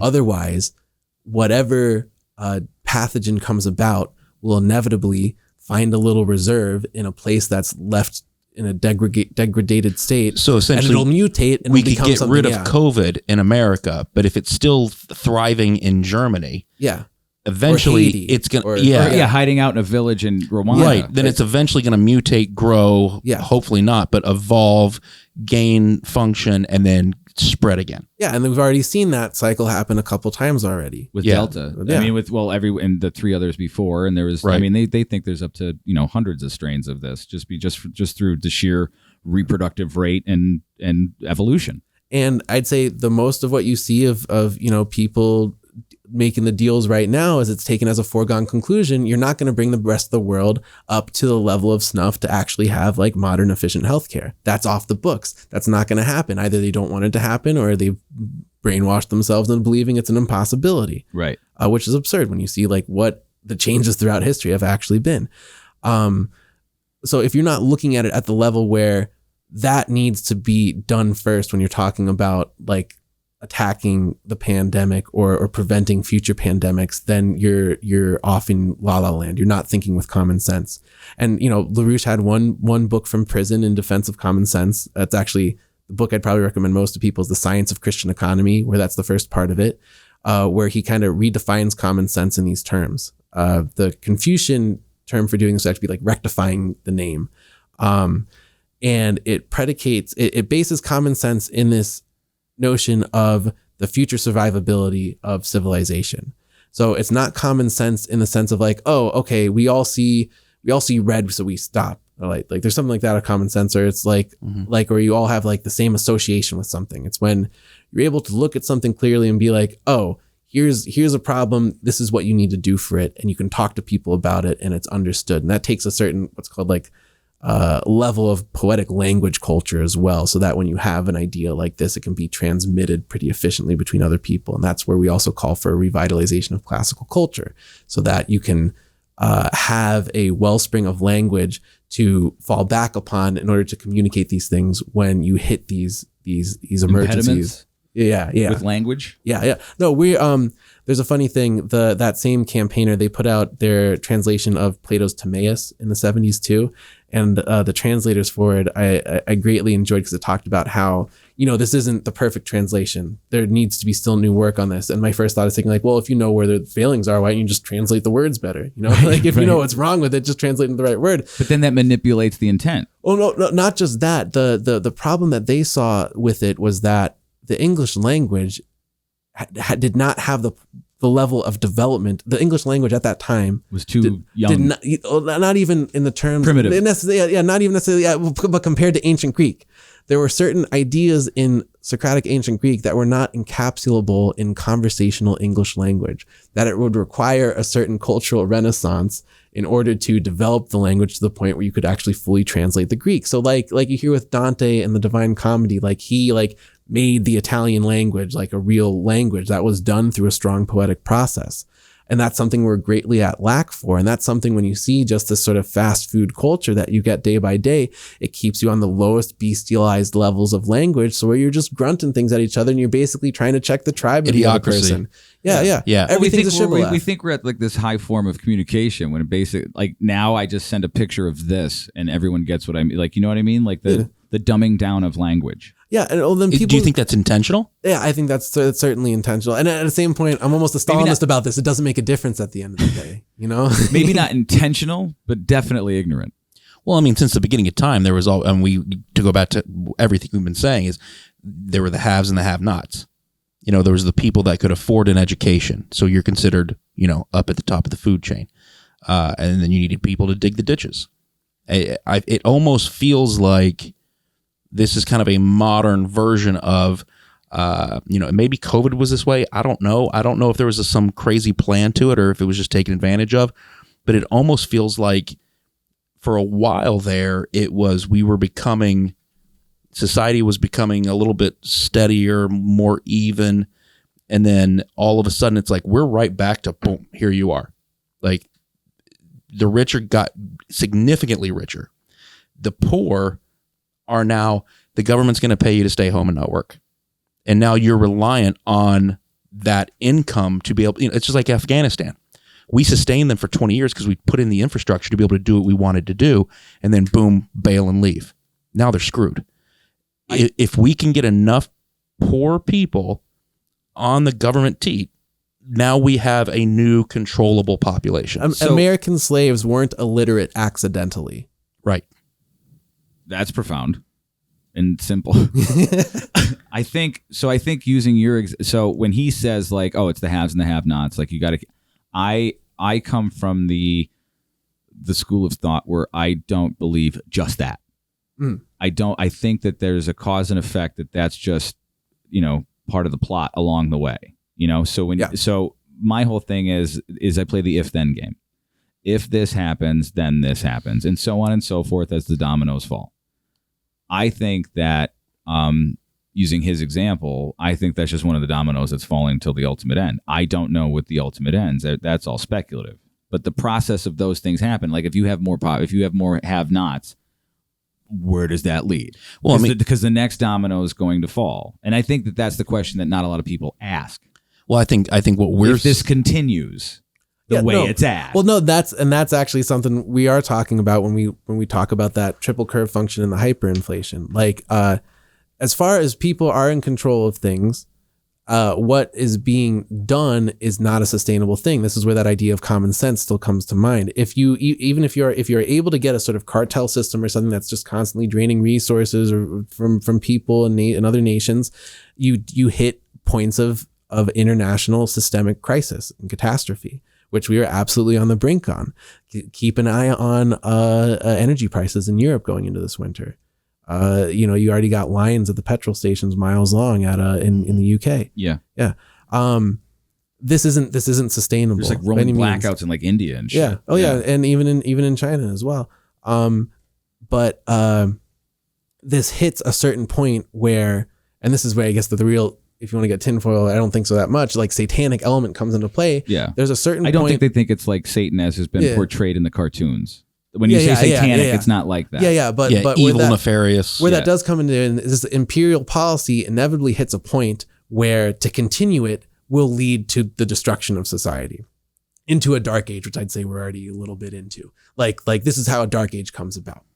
Is you have imperial sort of parasitical or whatever policy going to such an extent that then the very baseline level of infrastructure just collapses. And the best you can do is just have like little pockets of wealthy people just trying to make it by like Boccaccio's Decameron, basically, like people in those stories during the plagues in Italy. And so it reaches kind of a point where if you have any sort of active mental processes still going, the decision you're faced with is either you sort of take up something of the common good and you try and work with and build up that infrastructure, or you go full headlong into sort of death drive spiral into that oligarchical element still. And, you know, you're like Nero with the fiddle. You're like, well, the end of my life is just going to be the end of the world generally. So that's the end of my world. So this is the best option. I'm going to live it up as much as possible until it's all destroyed. I'm going to fiddle as Rome burns, that sort of thing. Right. And that's the real satanic element then, in just a cultural kind of way. And I think that's something you do see like in popular media. That's a strongly encouraged thing. I don't think there's much of a sense of the common good in U.S. Media and social relations that much anymore. Like, and you know, I don't remember growing up, like certain things maybe see corny or cheesy when they're trying to impart that sort of message, but I don't think you even see that much anymore. Like, it seems like most of what is put out there is just a very bestialized, here's how you're going to get by. And here's how you're going to get by being the like most vicious crab in the bucket. Oh man. So you think that's being portrayed right now? Yeah, for sure. And it's from it, because there's one side that seems to be trying to be the most vicious crab in the bucket. One side of like the political polarization. Yeah, the political polarization. I feel like I'd see it both either sides. way. Yeah, absolutely. Yeah, I think it's both. Yeah. But do you think that one's a reaction? So, in other words, like I don't actively try to be a dick to anybody, but most of my scorn comes from a reaction. Yeah, but that's if you're not working from a sort of principle like Socratic principle or Confucian. So you're saying the starting point's already wrong, and that's why starting point's already wrong. Yeah. And because you've been put in a society that has sort of degraded any notion of that principle, there's no, apart from almost like your own kind of miraculous moment of awakening or something like that, however you want to frame it, you can only be expected to either be a bad actor or a reactor like that.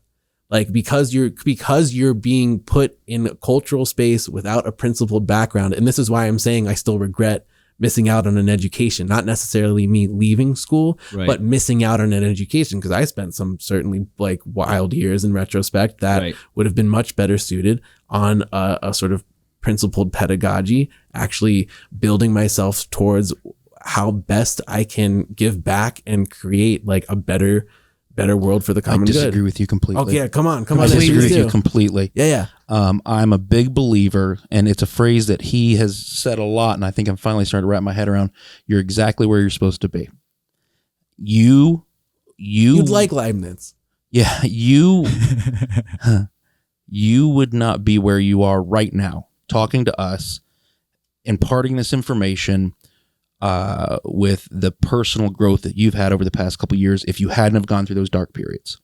If you took your energy and focused them on something else, you wouldn't be where you are right now. And I think where you are right now, and I'm not just saying here with us, but you and your life and your thought process, I think you should have gone through those dark periods, because that made you who you are. I understand that, but then I'm almost thinking of the graph with maybe the opium you again. Found this earlier, maybe. Yeah. No, that's what I'd be arguing for. Something Yep. principled on this order. But just the one thing I'm thinking about that graph with the opium again. Like, it's almost like saying that's where more education gets you. I can't handle it. Pino Arlacchi, like he's in a position to renegotiate. So it's like you don't want to excuse the last 20 years of war to be like, well, now we're in the spot to like get this negotiated again. What I'm thinking about is like, what if we kept those levels down? Mm-hmm. That's what I'm thinking about with my education. Mm-hmm.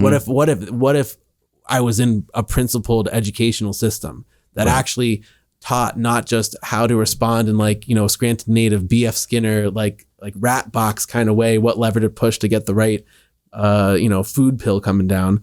I'm thinking of not necessarily how low the opium graph would be, but how much of this sort of infrastructure project would already be done. Like if everybody in my generation had gone through that kind of principled education, how much of this would already be common sense for people and not something that would require this level of breaking down and breaking through what's already taken as axiomatic in the situation. What's so wild is it feels like, you go back to the way America was formed, and not to blow smoke or say it, but like I imagine conversations like this were what the founding fathers were having. What is the best way? So. What is the best way to form a country? What is the best way to form a society, a system of self-rule with limited government? And it just kind of, to me, feels like we've gotten so far away from that. It used to be that you had the oligarch, the ruling class, the queen, the king, they're not gone. The dictator. It's America fought, got away from that, did their whole thing, and over the course of 200 plus years, we have slowly chipped away at that, and we're right back where we started. I will offer probably a disagreeable hypothesis. The disagreeable hypothesis is the hypothesis is thus: is I think that intentionally, at when the forefathers were sitting around having these conversations, they probably would have preferred something more to this, and then in the first few years, it already got screwed up. Oh yeah, I think it's been screwed up since 1777. No, because the Constitution was not written. Years, yeah, it wasn't written until much later. I think, but I'm going to pull an Aja. No, in 1777 we were still fighting. Oh Jesus! But what happened in 1777? But what happened? Smallpox. Well, no, and it's been an up and down thing since the beginning of the country, because you had Alexander Hamilton and George Washington. They kind of had this infrastructure program, but then even right into the Jefferson years, and even Madison kind of turned his back on the Federalists. I believe, and Van Buren himself kind of went into a bit of an oligarchical policy like that. Like, you don't want to sound too much like Alex Jones, but we've been saying this longer than he has. Like, the American Revolution is still an ongoing thing. Like I agree with that. In principle, absolutely. Yeah. And it's had its ups and downs, and you have the high points of Hamilton and Lincoln and FDR and JFK. And then you have very low points like what Andrew Jackson did, the National Bank, what Woodrow Wilson did, establishing the Federal Reserve. And, I think a few other things that could probably be named too. Harry S. Truman, his administrations, because Harry S. Truman isn't even enough of like a determinate figure to give him responsibility. He's such like a fly on the wall that was just being used after the fact and was such like a company man. But his administration's betrayal of what FDR had set up for post-war relations with Russia, one of the greatest travesties of history, to be sure. Probably one that was right after World War II. FDR dies, and then Truman. Oh no, Truman he dropped the bomb. He dropped the bomb. After FDR had it all set up, we were gonna share the secrets of the bomb with the Soviets. He had that set up with Stalin. There's a book that just came out, if I can remember. Roosevelt and Stalin had a strong correspondence. How we've looked at it sometimes is even to say that Roosevelt organized Stalin. In the way that we try and organize people. If you look at their correstendence, Roosevelt convinced Stalin to bring. He kind of was like, "You can do this. No, yeah, you should do this." No, well, because of what Stalin was doing on the Eastern Front when you actually get into World War II, it was pretty bad. Yeah, it was absolutely.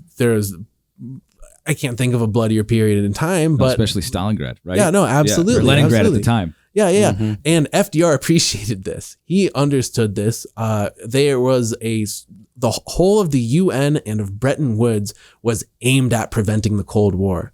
But then when Truman took office, and there's one South Carolina senator who was his backer, I can't remember, but that was completely flipped into, we're going to block them out. We're going to make sure we establish this sort of what would be the NATO corridor and prevent any sort of actual east-west like transnational communication or infrastructure projects.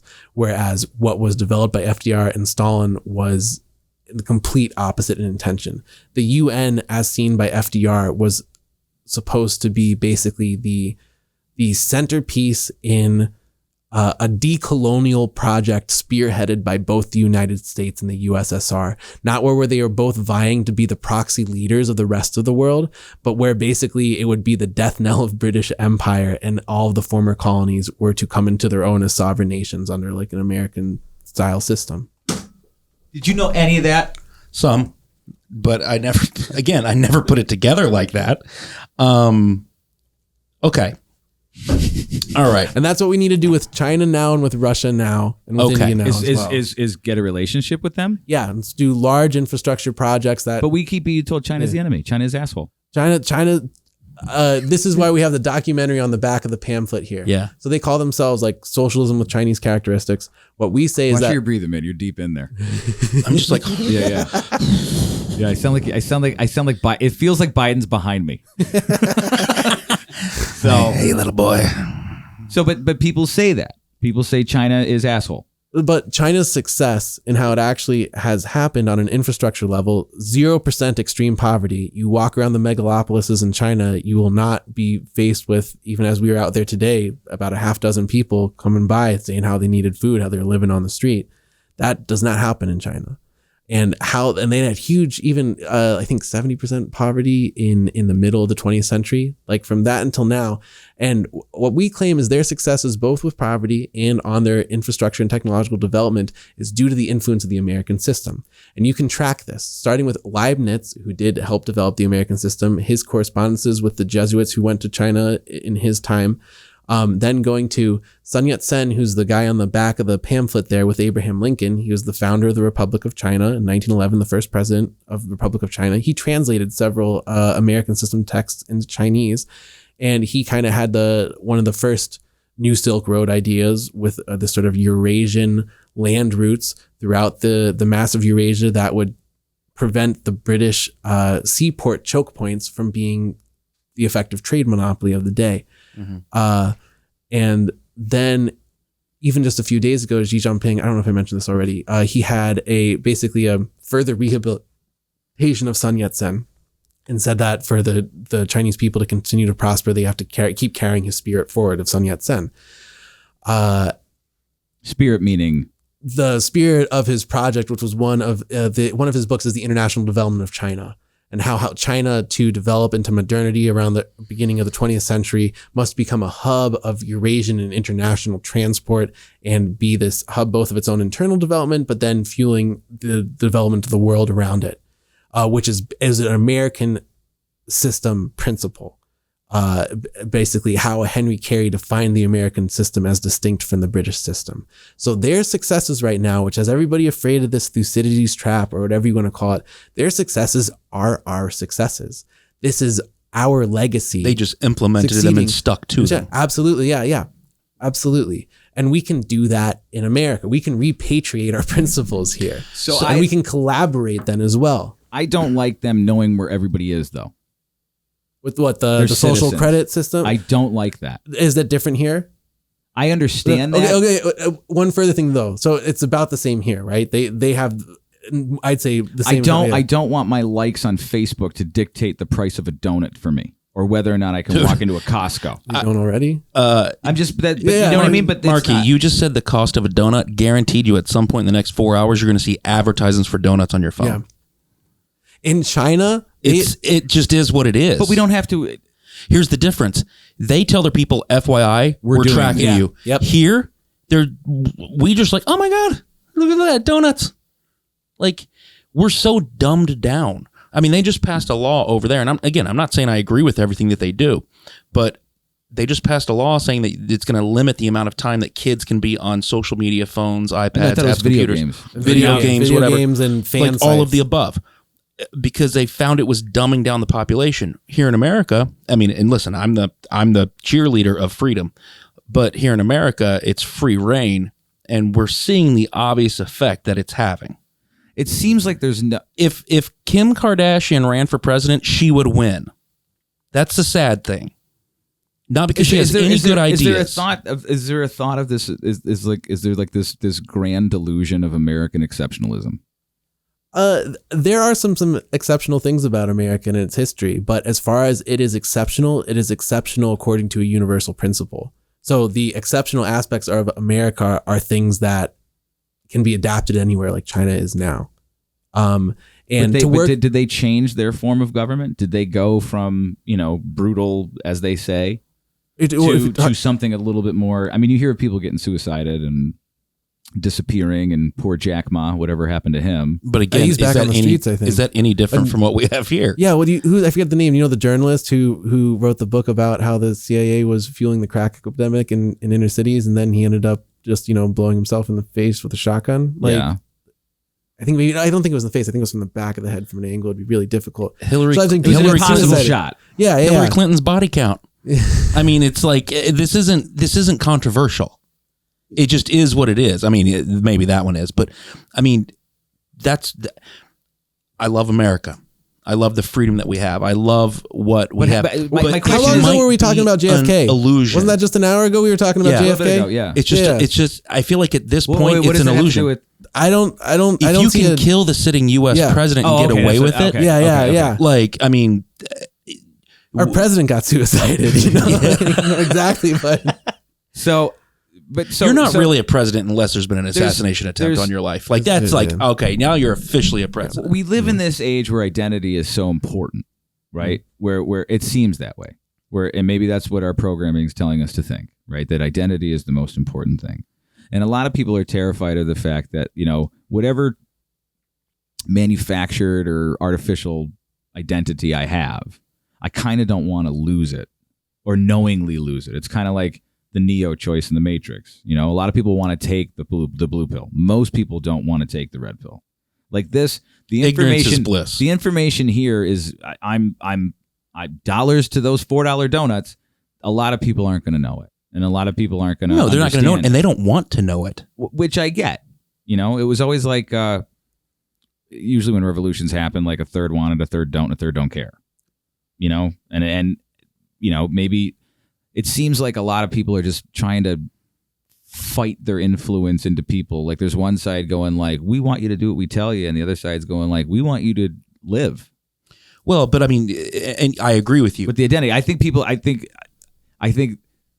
this is a generational program. I think it's going to be so hard for people to like wrap their head around. And look, a lot of these things, you know, I knew, but you know, I had to like read somebody else. You have it so pinpoint in your delivery where it's so easily consumable that I don't turn, like my brain doesn't turn to mush when you're telling it, because it seems reasonable. It seems like human beings act like human beings. Well, and I think this is really the common sense approach to it too, because the you know, the other stuff I was researching before this, it was very into like obscure formalisms, and you know, I know there's some things that didn't cross here, but if people are talking to me about it, but I'm happy the other 90% did. No, but then it's not like trying to understand trigonometry. It wouldn't have been the same percentage before getting used to this sort of methodology, right? You know, and I'd say when you're talking about those sort of identities, I think where they're inherently founded in then is that none of those people have human identities. Like, and you're talking about there's not a human sense to it. It's just built into some sort of like symbolic economy of like tribal shibboleths. Like, how do you say this word? Does it like oh, like you're doing this thing or that thing? Which side are you on? That's essentially a bestial mode of relation. And the whole aspect of a human identity is being able to jump and transcend that level into a realm of thinking that can hypothesize beyond just this identity formation through those dichotomies. Are we 2001 on the opium graph? As like an is that one in hyper? No. Remember the graph where it was how many metric tons of opium? Are we 2001? Was that the year before the treaty? No, that was the year it bottomed. 2001, 2002. In regard to what? Like, as if we were looking at the graph to simplify it, like, are we at like the intellectual basement of human understanding? This is an opium we'd want. It's pretty bad. It's pretty bad. It's safe to say like 100 years ago, people were smarter, or at least more rational. They had more of a classical education. There was more of a classical education, more of a common sense in the culture. Yeah. We are living in the beginnings of a dark age that will progress if we do not pull ourselves out of it. And the difference between the dark age back then is nobody could tell each other in the blink of an eye. The technology might be better, the medicine might be better, but the food is not better. We might have more access to it. Yeah. What I've been calling it is dark age bright lights. Yeah. Kind of what you see right now. That's the thing when we say so words have such importance. When you say dark ages, the implication is Game of Thrones, and when it doesn't look like Game of Thrones, no one realizes that they're in it. Yeah. Do you know what I mean? There's going to be a lot of bright lights, but they're all going to be tanning salons and Hooters. I don't even think it's going to be that. I don't even think. So, I didn't get to ask this. Sure. Why did he go to jail? The claim was fraud. And he wasn't like, oh, I was. He wasn't like, diddling kids. No. Okay. The claim was fraud, and in his defense, if that's true, we still listen to Thriller. True. I was trying to make a joke. No, that's fine. Yeah. Hey, George Washington owned slaves, so I'm a huge fan. Yeah. So continue. Sorry. Yeah. So stay with the first thing at least, though. There's interesting conversations there too. the accusation was fraud, but it was strange because my understanding of it was almost like fraud because they were taking political contributions, and it's like and it was almost like, well, you're not going to win or something like that. Like, so that's not been applied anywhere else. And then the more taking egregious political one, contributions, knowing it was saying that they are frauding people. It was the producers, but in a more that was kind of the claim. Yeah. But the more egregious claim was even we ran the science periodical with the second most subscriptions in the world at the time, Fusion magazine. You can still find the backlogs online. I highly recommend it. I'm really pushing for us to bring it back. They might have been. Yeah, they're still published in German. Did we see those at Abington, Dan? Fusion? I don't remember. I think I remember seeing those. Okay. It's possible. I'm not entirely sure. In the library, it's 180,000 subscriptions at the time, and the federal government came in and they forced a bankruptcy. They imposed a bankruptcy upon that printing press, took all of its assets, and then claimed, well, you're taking subscriptions and you can't put out the magazine. But it was because we were put into a bankruptcy. Is that because the idea would get rid of that, left versus right, typical back and forth power struggle leeching off of the system? Well, if you're talking about fusion energy in particular, like if you're Rockefeller and you have an oil monopoly, you have the market pinned on oil. What's the worst thing that could happen to you is cheap, efficient nuclear power being worldwide. But not even then. Is that what the magazine was about? Yeah, it was about fusion energy. Yeah, we had multiple magazines. We had Fidelio, which is a culture magazine. Then we had Executive Intelligence Review, which is still ongoing, and that's our intelligence magazine, our political affairs magazine. You can subscribe for. And we have 21st Century Science and Technology was another science magazine that we had going. But at the end of the day, it led to a hung jury in Massachusetts, and I think it was even the judge himself, like, kind of called a close to the criminal proceedings. You should get somebody on here who's more fluent in this, but then you're good. Okay. Thanks. Yeah. They switched. We'll go with him, Dan? They switched the venue into about Alexandria, Virginia. One of those. Yeah, they changed the venue from Massachusetts. From Massachusetts, one of those military industrial complex towns where 99% of the people, work for. Yeah. Some big corporation. Yeah. That.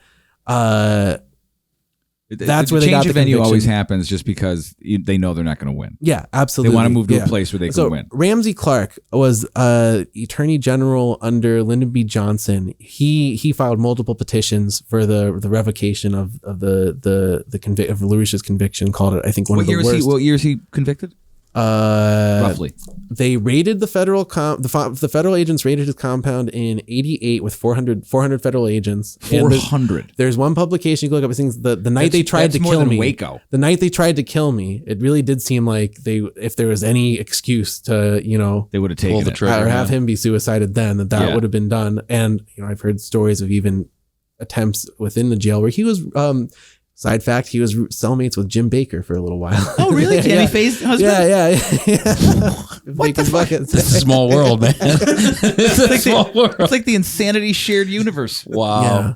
Okay. Then he was commuted by Clinton, who, as I was told, we had a guy giving him economics reports every week. And there's actually a kind of interesting series of articles done on Clinton's impeachments and how it occurred right after he was arguing to the Trilateral Commission that we needed a new international financial architecture subsequent to the Asia market blowout of the mid-late 90s that was looking to maybe topple the world economy at the time. And he was kind of paralleling a lot of the language that LaRouche was using at the time. And Clinton was. And 2 weeks after he gave that speech, that's when Gingrich enters Ken Starr's interview all about the blue dress into the public record, and that takes over the news streams over. He has to cancel multiple trips to Russia and China, which was to plan out this new economic infrastructure. So they're probably going to talk about this, and then the blue dress happened. Yeah, exactly. Yeah, no. And this is before like the Fourth Estate is that's the thing. Overly everything captured. Since Kennedy, you can read back into Kennedy. Like, and there is a certain, you could look at it in the founding documents of the nation. There's a certain possibility in the executive branch that's distinct from monarchy in the way that it can't be accounted for entirely. So you see that with JFK. I think you see that even with Nixon to a certain degree, the sort of back channel deals he was doing with China. Because remember, if you end Cold War, you end all the proxy wars where you get your lines of drugs, people, and guns, where your background economy is functioning on. then even going into Reagan and his work with LaRouche on the SDI, it's subsequent to that where you have Hinckley in the assassination attempt. So basically, wasn't Hinckley in the Bushes? Hinckley's dad and the Bushes friends or something? I'm not aware of that. It's very possible. I thought somebody told me that one day. And I was like, wait, that's too close. That's too confusing. They're like, oh, Allen Dulles. I was like, oh yeah, that's right. I'd say almost every president since JFK, apart from, former head of the CIA, H.W. Bush, or his little junior, that had a certain part of their presidency where they almost overstepped their bounds. Of course, and you see that, I'd say, with Trump and the Paris Climate Accord and the relationship with China. And then you even see it now with Biden in Afghanistan. And that's what I like about this group that I'm working with. So you think Trump overstepped his bounds with the Paris Climate Accord? Yeah, no, I think it was specifically because of that. I think you can find it in this Great Leap Backward pamphlet that you had the British government saying, because of Trump's behavior with the Paris Climate Accord and in general, this might be the end of the special relationship between the UK and the United States. Because he pulled out of it. Because he pulled out of that and everything else kind of going on at that time. But that special relationship, that's kind of been, UK strategy and US brawn in order to implement what they call global Britain, which again, it faced a huge blow with the withdrawal from Afghanistan. You hear Tony Blair and Boris Johnson talking about how, this is going to upend the whole global Britain policy. You had one of the major Britain officials calling for Biden to be not impeached, but court-martialed. Court-martialed over that. And that's the thing. We haven't been big Biden fans. We weren't pushing for him in the election. We had a lot critical to say. There's one article I like where it even doubts the existence of Joe Biden. But he does look different. Yeah, no. Just saying. But this was back in the 80s this article came out too. Oh, that's even weirder. Yeah. That's even weirder. But when somebody acts in a principled way, even if accidentally, we give them credit. And Biden stood his ground in Afghanistan. Maybe it was to then have more troops available for Ukraine and Taiwan, but as far as pulling out of Afghanistan militarily, how he did it. Yeah. And he faced the British response to that. And we gave him credit for that. Now he needs to give them their money and let them develop their infrastructure and work with China and the Belt and Road Initiative. But as far as he did work in that principled way, even if accidentally, we acknowledge that. That's why it's not that left-right, who's on our side, who's on their side, which is just Carl Schmitt's Nazi political theology when you get to the root of that. When you work from a principled direction, it's not just arbitrarily making friends and enemies. It's about knowing actually what works for the common good and supporting what goes in that direction. So, okay. Let me ask you this, and then we probably should, Yeah, I could do this for 12 hours. That's what I'm saying. At some point, somebody's going to have to be the adult in the room and be like, okay, we've had enough candy. No, you know what it is? We're going to do this again at some point. It's tantric brain sex. That's exactly what it is. So, sorry if I embarrass you by saying that. You should try bel canto singing in a choir. Bel canto. Get you much above that as well. Yeah, look that up. I don't even know how to spell that. This is where my head's going with it. And in my mind, I always like to find analogies that work. So I coach sports, so I always use analogies from other sports to try and communicate an idea. So, when I'm coaching soccer, it's, think of it like a golf club, okay? If you want to pass the ball 10 feet, you use a putter. If you want to hit the ball 100 yards, you pull out your driver and you swing it differently, you do everything. And so I kind of use that. So in America, what is the 13th Amendment? Free the slaves. Yeah. Free the slaves. Unless. But in there, it has language that says, unless you do XYZ, break certain laws, then you can be treated as a slave. Well, then all you have to do is just change the laws and make it very difficult. I mean, and that's where, you look at Biden's crime bill. You look at the war on drugs. You look at, the illegalization of marijuana that happened. All of those things. White people weren't smoking weed. Black people are smoking weed. Great. Make it illegal. If you have a problem with meth, oh no, it's because you have that's different. A personal whatever. But no, I'm saying meth is different. But for some reason, it's all these other drugs that white people love, the crimes are minimal. But weed that is grown from the earth, pretty healthy, not that crazy. But black people love it. They got rid of all the earth medicines, right? So, but that was just a form of control. Poppies, right? Like poppies. So, and I think you could use those if you're not they're. You can abuse anything. Sure. But so I think right now what you're starting to see is some of these movements and marches and things that are happening is I think people are starting to wake up and be like, wait, I don't think we ever really were that free. I think people are, I've said it a couple times. Those people marching last summer in some of the marches and riots that happened, and the people that stormed the Capitol on January 6th. I didn't see any of that. I think they have more in common than they realize. Yep. I'm a big believer in that, and I think they do too. I don't think they do. I think that they've been fueled and fed this. I've been saying this. I said the two groups that have a lot in common right now are hippies and gun right people. Like they just want their freedom and their sovereignty as they see it or as they understand it without anybody messing with them. So all of those analogies to say the British Empire, and you just were talking about it, and I'm like, hold on a second. They gave all these countries all over the world their freedom, but they hold on to them like slave states through through food resources, energy. It looks like they gave them their Emancipation Proclamation, but in reality, they're still functioning in the same role. And if you get in the way of that, they will remove you. Is that fair? Or they'll add you to the pool. And I feel like that's what's happening to America right now. Yeah. Is we're getting added to the pool. Yeah. Of we were a colony. We're going back to a colony. We're going back to where we were. And it just, to me, it kind of feels like it's hard to say that and realize that. And I know Aj has alluded to it. Like America is not what America was. America was the greatest country on earth there for a while in concept. I don't know if in practice, but in theory. But we have sold all of that off. And now we're at a point where it's like, as our military might starts to decrease, we're very slowly becoming the 50 colonies again.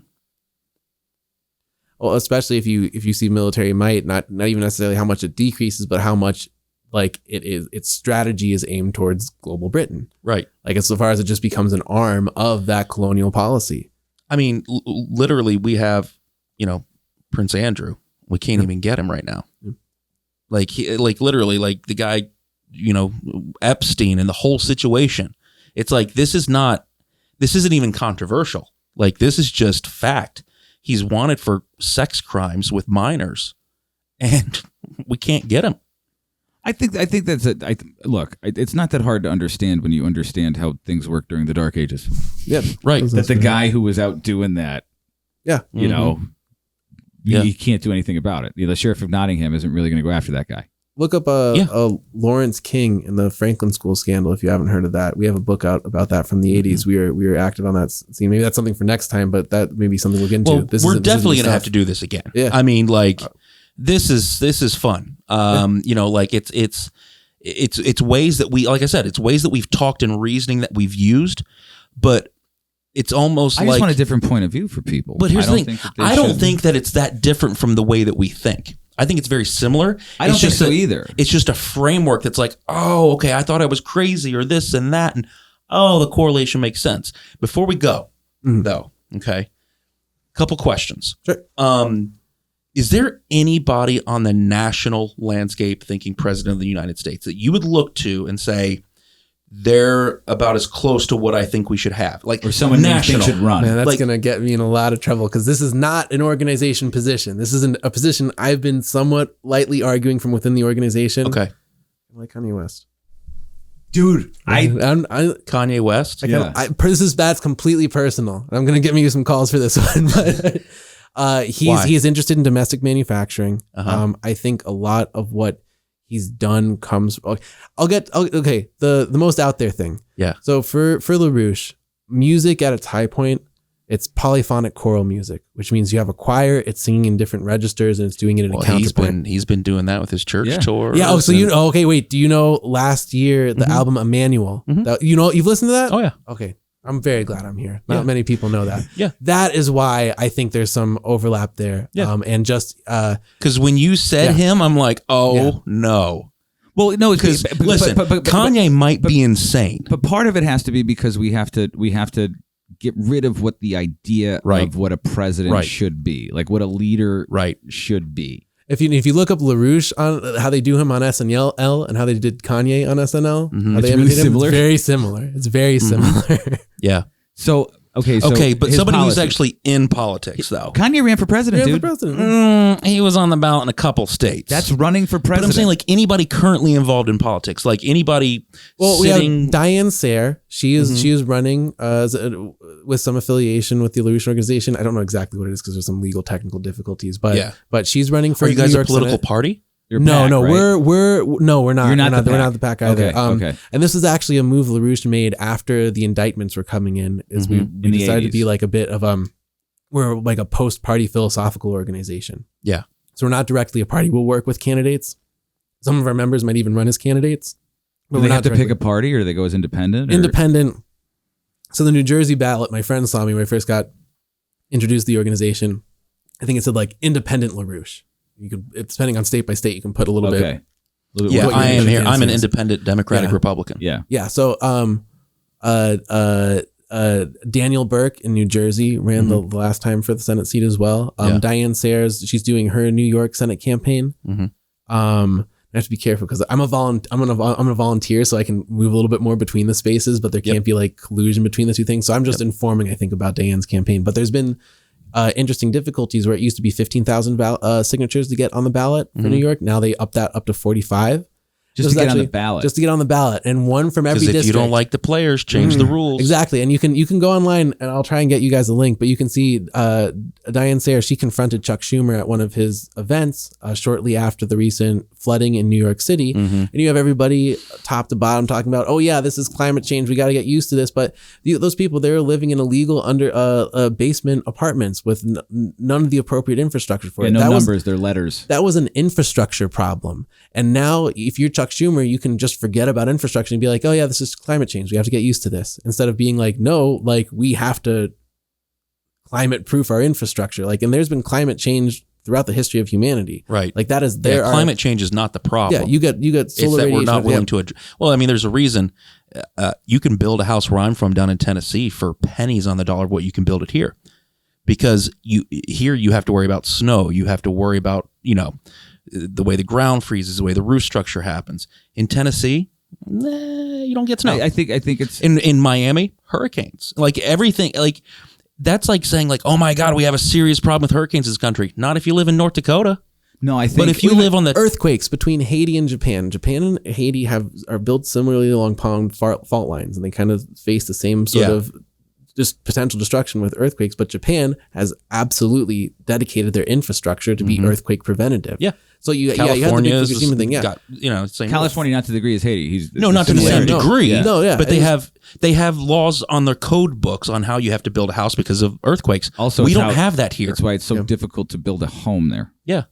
Well, the 300,000 people died in 2010, the Haitian earthquake, if I'm remembering. Yeah, I think it was 300,000. Yeah, that's not going to happen in Japan. That's not going to happen in California, No. even with the big one. No. And that's criminal neglect. That's what we've been using the legal term depraved indifference towards what's going on in Haiti right now. Wow. Yeah. Wow. So, okay. I mean, man, there's so much to unpack.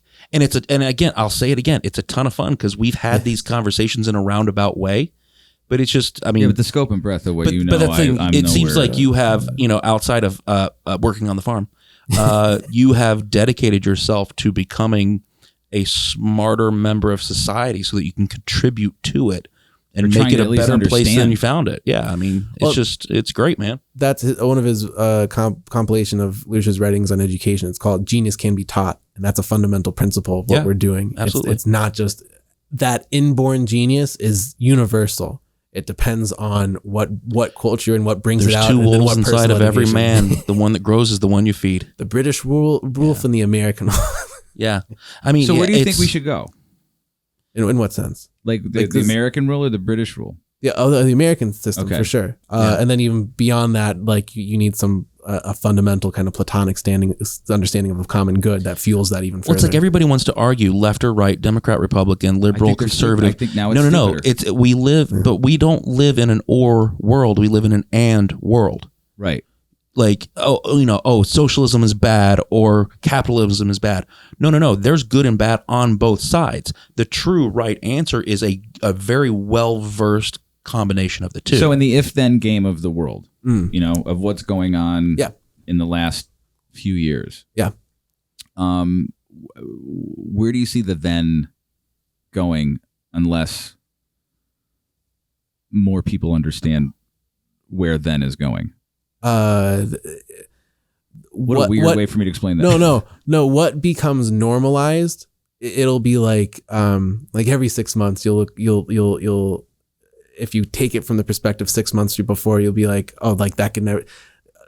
Every 6 months. We've been saying that for 18 months. Yeah. Like everything. Yeah. That's going to just continue to accelerate to a point of just communicational and infrastructural collapse. Like you'll keep going down the next rabbit hole, the next crisis. It looks like Weimar Germany. It looks like, I don't know, maybe so something that exists today. Is war? Like are we going to come to war? Thermonuclear war is a real possibility that you have U.S. and Chinese generals talking about now in a little bit more serious way. Why wouldn't they be talking about it a couple years ago? Why now? I think what's been going on with Taiwan and Ukraine. Why is it such a big deal? Because I know any country that loses its sovereignty it's a shame thing. It's a what? It's a symbolic thing because that's where the Republic of China under Chiang Kai-shek kind of went to from the mainland, and it's still seen as part of the mainland China as one country still. And it's a similar thing with Ukraine. So it's basically like a pride thing. There's a pride thing, but then there's the geopolitical thing. You know, we fuel a lot of the outrage in Taiwan. Like there's a lot of dark money going into the protests in the last few years. Yeah, I mean, but like we fuel the anti-China outrage. The anti-China outrage in Taiwan, the same thing with the anti-Russia outrage in Ukraine. Whatever country wins the World Cup, they get the bragging rights for the next 4 years. For them, it is a matter of like, hey, you lost. China just went down a notch.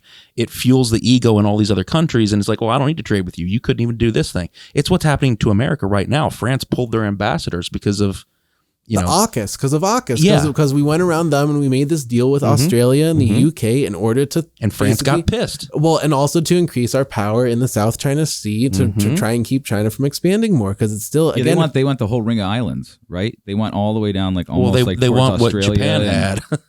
I mean, it's just during World War II. Yeah, they want what Japan had during World War II. But was that originally theirs?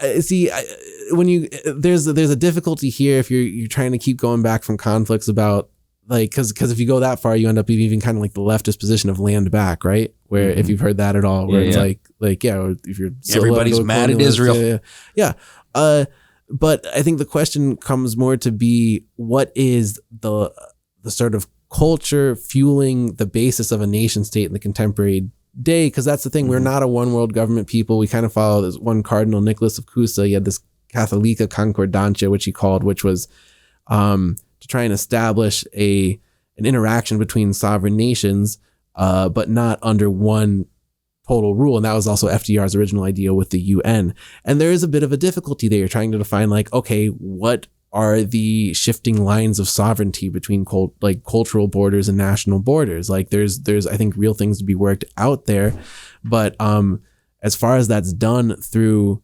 geopolitical manipulation by imperial entities, that becomes fairly obvious, and that seems, when seen appropriately, I think the real question comes still. Hold on 1 second. Yeah, close the door. Sorry. You just close it, Micah. Why? No, I said close the door. Jesus Christ. Okay. It's just where the development becomes the focus. That's why, like even into getting to the different sort of boundary squabbles or things like that, it's if you're coming from the principled perspective, I think there is a way to approach that. But there's a bit of a more focus on what is like the long-term method and principle and outcome of what's going on. Because you can see that Britain, the United States, and Australia, they have shown, especially through Britain, that they want to disrupt as much as possible the building of these land routes throughout Eurasia, because you still have a British monopoly on sea trade at the moment. Right, which is why all the ships are in the ports, and that's the stuff that people forget, where it's like, man, now that you see those ships there, you're like, we have a shipping industry. That's what's going on right now in Afghanistan too, because the Taliban has said they'll work with China. They'll work and become part of the Belt and Road Initiative. That their key point to get the Belt and Road up until Europe. And if you're going to go through Afghanistan, Iran. It's going to land in Iran, maybe? I'm not sure. I know it's coming through the Chinese-Pakistan economic corridor, but every time it passes through somebody else's hands, somebody gets a cut of the money. But if you have a world land bridge where it's kind of going through everybody's hands too, that seems the way to be going about it. And if you have an international financial architecture that's predicated upon the development of these type of infrastructure projects, Like, and that's even what you pin the dollar to through a national banking system. It seems to me though that like, are you talking about rail or just high speed rail would be one way to do it. one person just goes like, I'm going to put a wall right there. And that screws it all up, doesn't it? That's why you have to have that global organization and working together. And the sort of facilitation of common sense. So what happens when that one person's like, I'm building a wall? We invade them. Hypothetically, is that what would happen? If you have international cooperation, you can do. Well, I think here's a more reasonable thing. If you have the right amount, the SWAT thing where you talk them down for 48 hours. No, if in this hypothetical, if you have the right international cooperation, the right, it shouldn't be a problem. Spiritual movement, or even that, like there'll be workarounds, and then when you work around that area, this is what we consider natural law. That area is not going to flourish as much as it could be. You know, that makes sense. Yeah, it's going to be Cuba. Cade. Holy sheep shit. Mm-hmm. You have a wife or just a baby? I'm not gonna go into that. Okay, no, I'm not gonna go. Is she expecting you home or no? I have a Halloween light show I maybe need to get with okay. my daughter. Yeah. Halloween light show.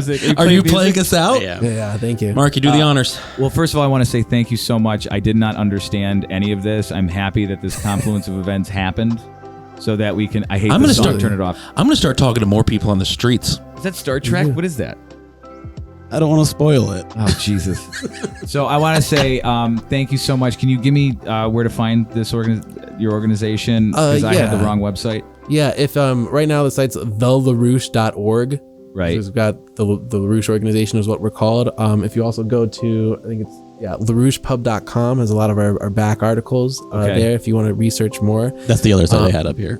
Yeah. And they go back as far as the documents. The 70s and or such. Yeah, yeah. And then you know who's going to love this? Well. Uncle Chris, my brother-in-law. I hope so. You two would be fast friends. Hey, anybody you think would be interested, feel free to get them in touch with me. Oh no. He's going to become too big a part of your life. Oh, perfect. All right. That's what we're looking set for. Boundaries. Yeah, set boundaries early. Yeah. You treat him like you treat a clingy girl. Okay. That national sovereignty will work on win-win projects, but dude, you guys are gonna love each other. Cade Levinson, the LaRouche Organization. Thanks for stopping by, man. I wish you guys luck in everything. Yeah, absolutely. Thanks. What a week.